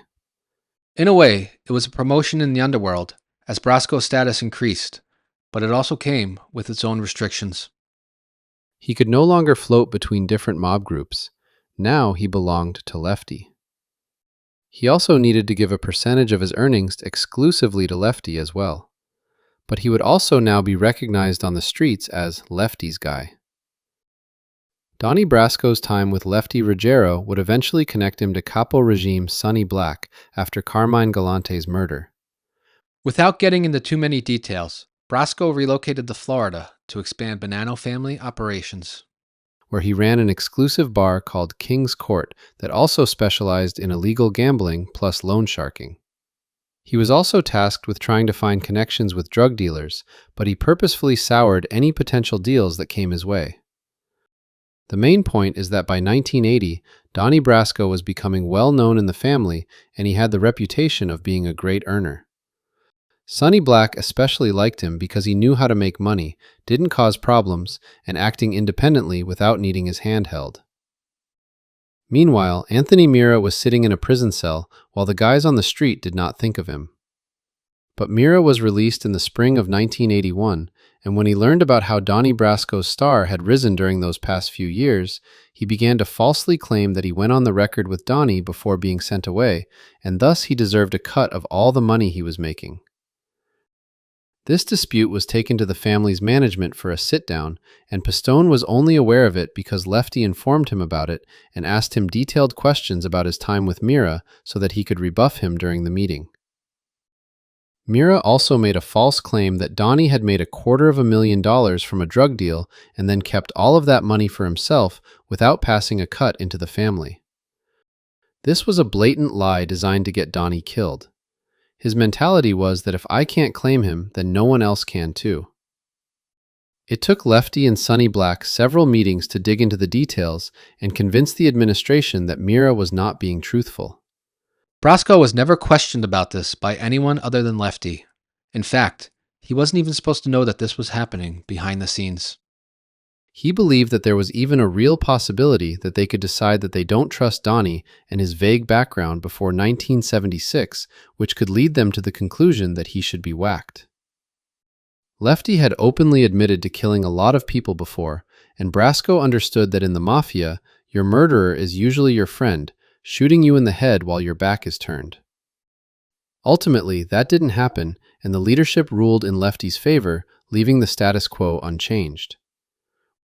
What I find really ironic is that Mira's false claim to being on the record with Donnie, combined with all the noise he was making about being the first member of the family to know this associate, ended up signing his own death warrant after the revelation came out that Brasco was really an FBI agent.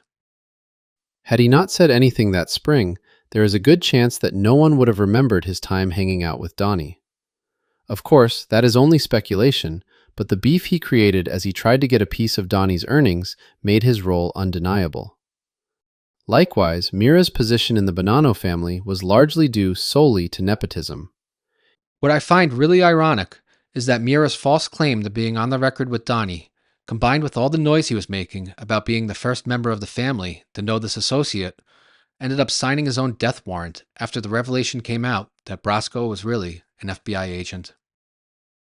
In July of 1981, the FBI pulled Agent Joe Pistone from the Donnie Brasco operation. FBI agents then visited Sonny Black at his bar and informed him that Brasco was, in reality, an FBI agent. They then showed a photo of Brasco posing with the FBI agents. Pistone was so convincing in his undercover role that the first reaction from Sonny Black and his crew was denial that this could be true. They then searched for Brasco, but after a few days of not finding a single trace of him, the reality set in. Sonny Black then informed his superiors of what had happened. In August, he was summoned to what he was told was a meeting in New Jersey. He had a good idea that he wasn't returning and left his personal items with the bartender at the Motion Lounge.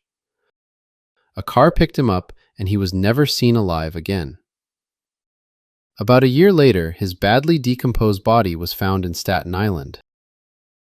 Lefty Ruggiero was also sent for to attend a meeting that was most likely going to be his execution. On his way there, he was arrested by FBI agents who were surveilling him, as they knew what would happen if they did not intervene. Anthony Mira knew what fate awaited him, and unlike the other two men, this man, who Pistone described as a psychopath, was afraid to die, and he went on the lam.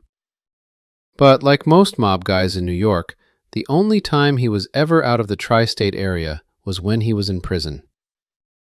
He was not really capable to move into a remote area in a remote state and start a new life far away from the mob. Likewise, he had also never worked an honest day in his life and could not make money without breaking the law. He just didn't know how. So, he laid low in the New York City area. During this time, Phil Rastelli was the official boss of the Bonanno family, but he was in prison. Capo regime Joe Massino would often visit him in Lewisburg, and he would pass on information to his mentor while coming back with orders. This arrangement made Joe Massino the family's acting boss for practical purposes. Massino did not like Mira to begin with. The family was in chaos during the months after the revelation about Brasco due to Sonny Black's execution and the mass FBI arrests that followed. But by the wintertime, the dust was settling, and Massino wanted Mira killed as punishment for his role. In the Mafia, it's often your best friend who is used to execute you while your back is turned. But in Mira's case, he didn't have any. So instead, the mob used his family. Nepotism was fatal for him in the end. For over 20 years, the exact details about what happened were unknown to the public until they became revealed during Joe Massino's 2004 federal trial. On February 18, 1982, Anthony Mira's uncle, Alfred Emberato, the Capo regime, lured him into the parking garage of the Bonanno family consigliere for a sit-down. In the Mafia, sit-downs are supposed to be neutral and safe, with everyone in attendance going there unarmed. But Joe Massino exploited this rule and broke it to take out his enemies. This was how he killed the 3 capos at once earlier in the spring of 1981, before a war could break out. His cousins, Joseph D'Amico and Richard Cantrella, got into his car. Before he realized it, D'Amico shot him several times in the head. The pair then fled into their uncle's car and drove away. I've also heard that part of the reason Massino had Mira murdered was because he was a DEA informant, but I haven't seen any evidence to back that up.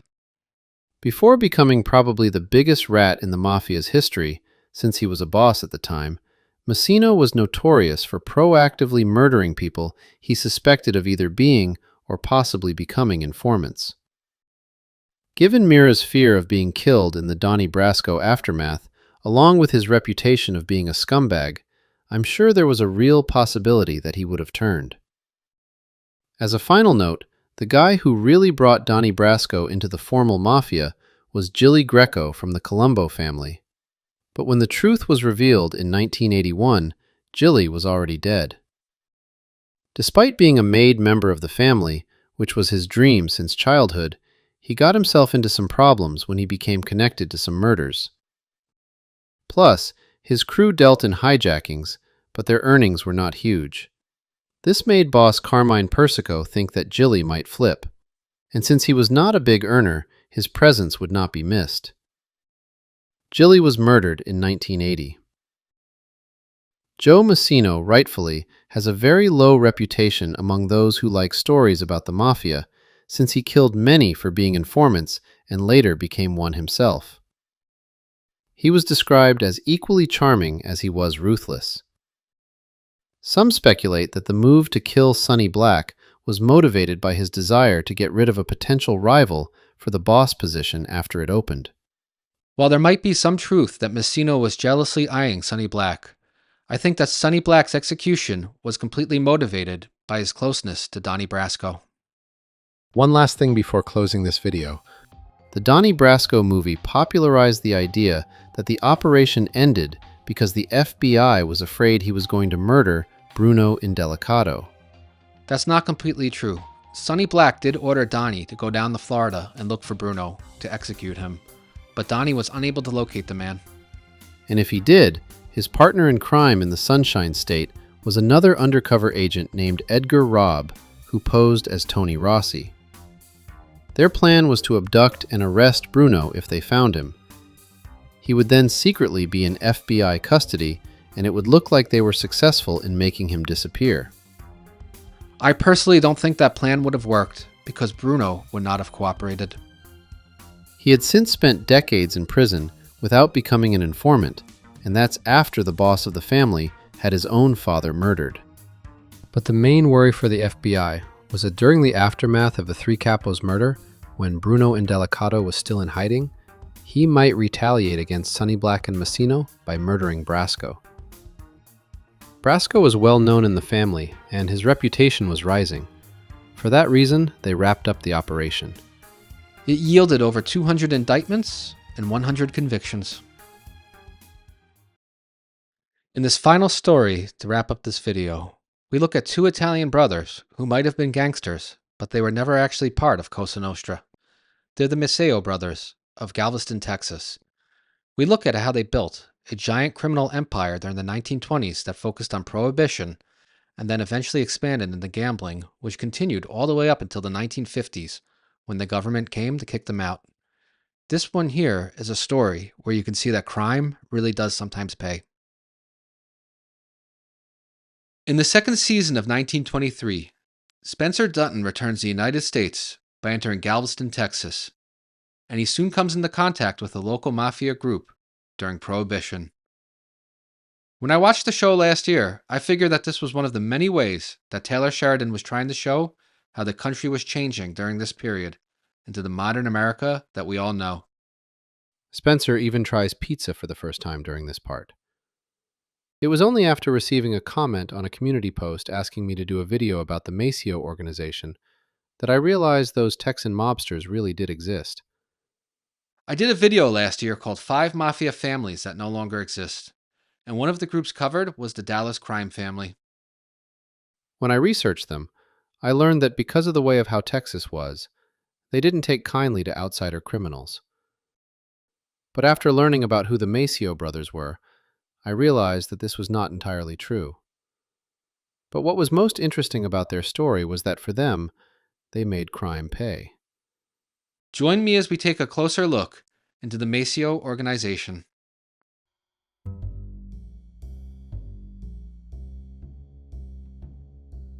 The Maceo organization is unique in the history of organized crime in America because the brothers were never really part of Cosa Nostra, despite being Sicilian immigrants. They were definitely gangsters and racketeers, but their group was an eclectic bunch of American misfits operating in a city that largely gave them free rein when it came to alcohol during Prohibition and illegal gambling.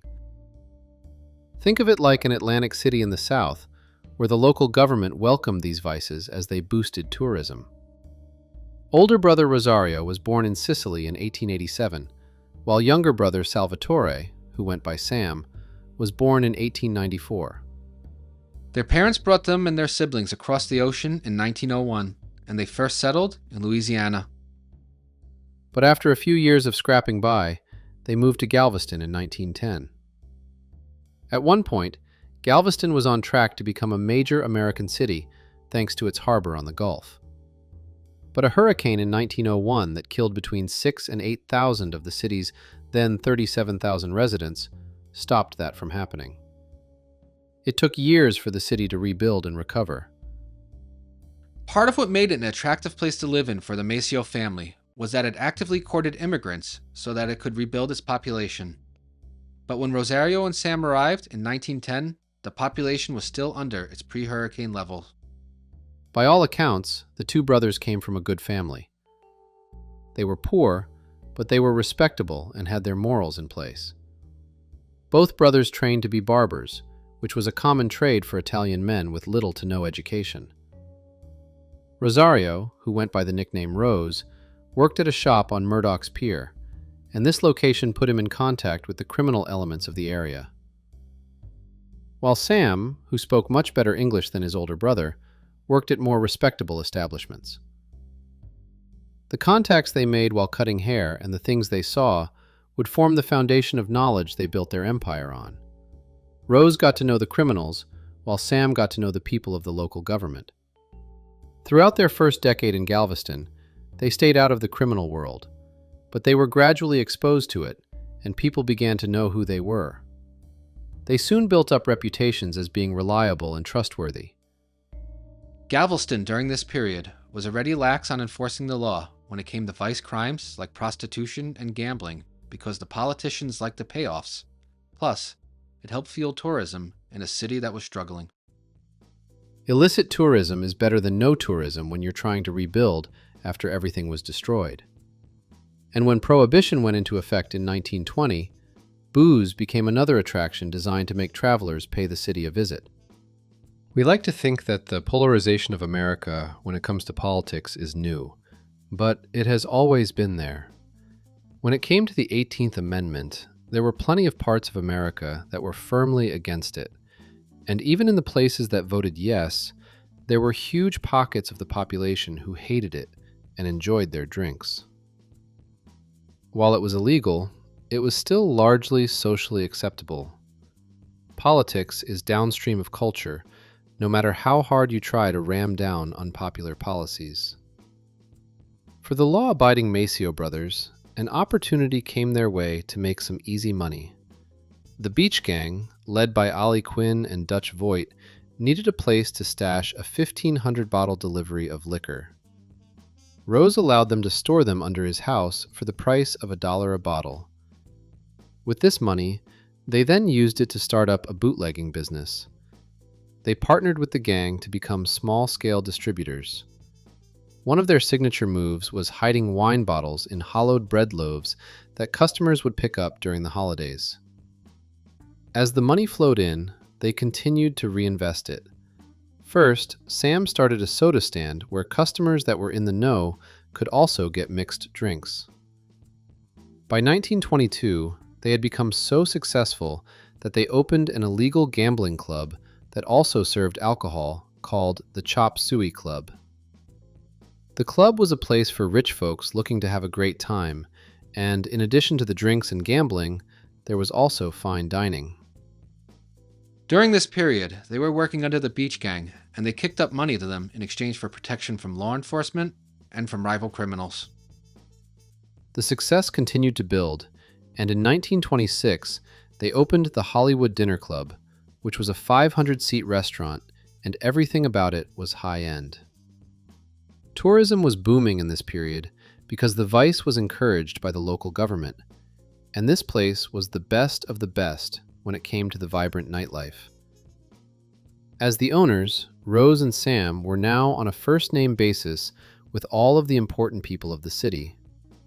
They also became more aggressive with smuggling alcohol, using the city's location on the Gulf Coast as a gateway for top-shelf booze to enter the South. While the Maceo brothers and the Beach Gang were no strangers to violence, they used it only when necessary. And while Rose and Sam had other Italians working under them, they were not Cosa Nostra or part of any honorable ancient society. They saw themselves as businessmen and viewed their vice rackets as part of a larger entertainment empire. The Maceo brothers eventually ended up dominating the underworld of Galveston through their business acumen and attrition. Despite coming from a poor background, they were able to integrate themselves with the upper class and provide the services these people wanted. While they maintained their partnership with the Beach Gang, Ollie Quinn and Dutch Voigt were not capable of creating the high-class experience that the Maceo brothers had built. Quinn and Voigt stuck to simple bootlegging as suppliers instead of retailing, which was where the real money was. Eventually, during the 1920s, the leaders of the Beach Gang and their top guys would find themselves at the wrong end of the law. With Quinn and his upper management going to prison, a leadership vacuum emerged with the Maceo brothers filling it. So, Rose and Sam Maceo saw breaking the law as a means to an end in terms of building a business empire. And by merging with what remained of the Beach Gang, their criminal arm was multi-ethnic instead of strictly Italian. But at this stage, with gambling being technically illegal, they had other groups that were rivals who they battled for market share. The downtown gang was led by Jack Nunes and George Musey. Rose and Sam were able to effectively drive this group out of the city through fighting, intimidation, bribes to law enforcement to target them, and by exploiting weaknesses in that gang's political structure. When Ollie Quinn was released from prison, Galveston was firmly under Maceo control. There was no violence between the men, and Quinn was allowed to operate his activities under them until he died in 1949 from a car crash. When Prohibition ended, the Maceo Empire continued to thrive with their gambling houses and prostitution rackets. The brothers were now so powerful that they could influence elections and essentially had a free license to operate without fear during the 1930s. There were some worries from the state and federal government levels, but the locals were in their pockets. This went on through the 1930s and 40s. During the Great Depression, the city's hotels were almost always full, and the local banks didn't fail.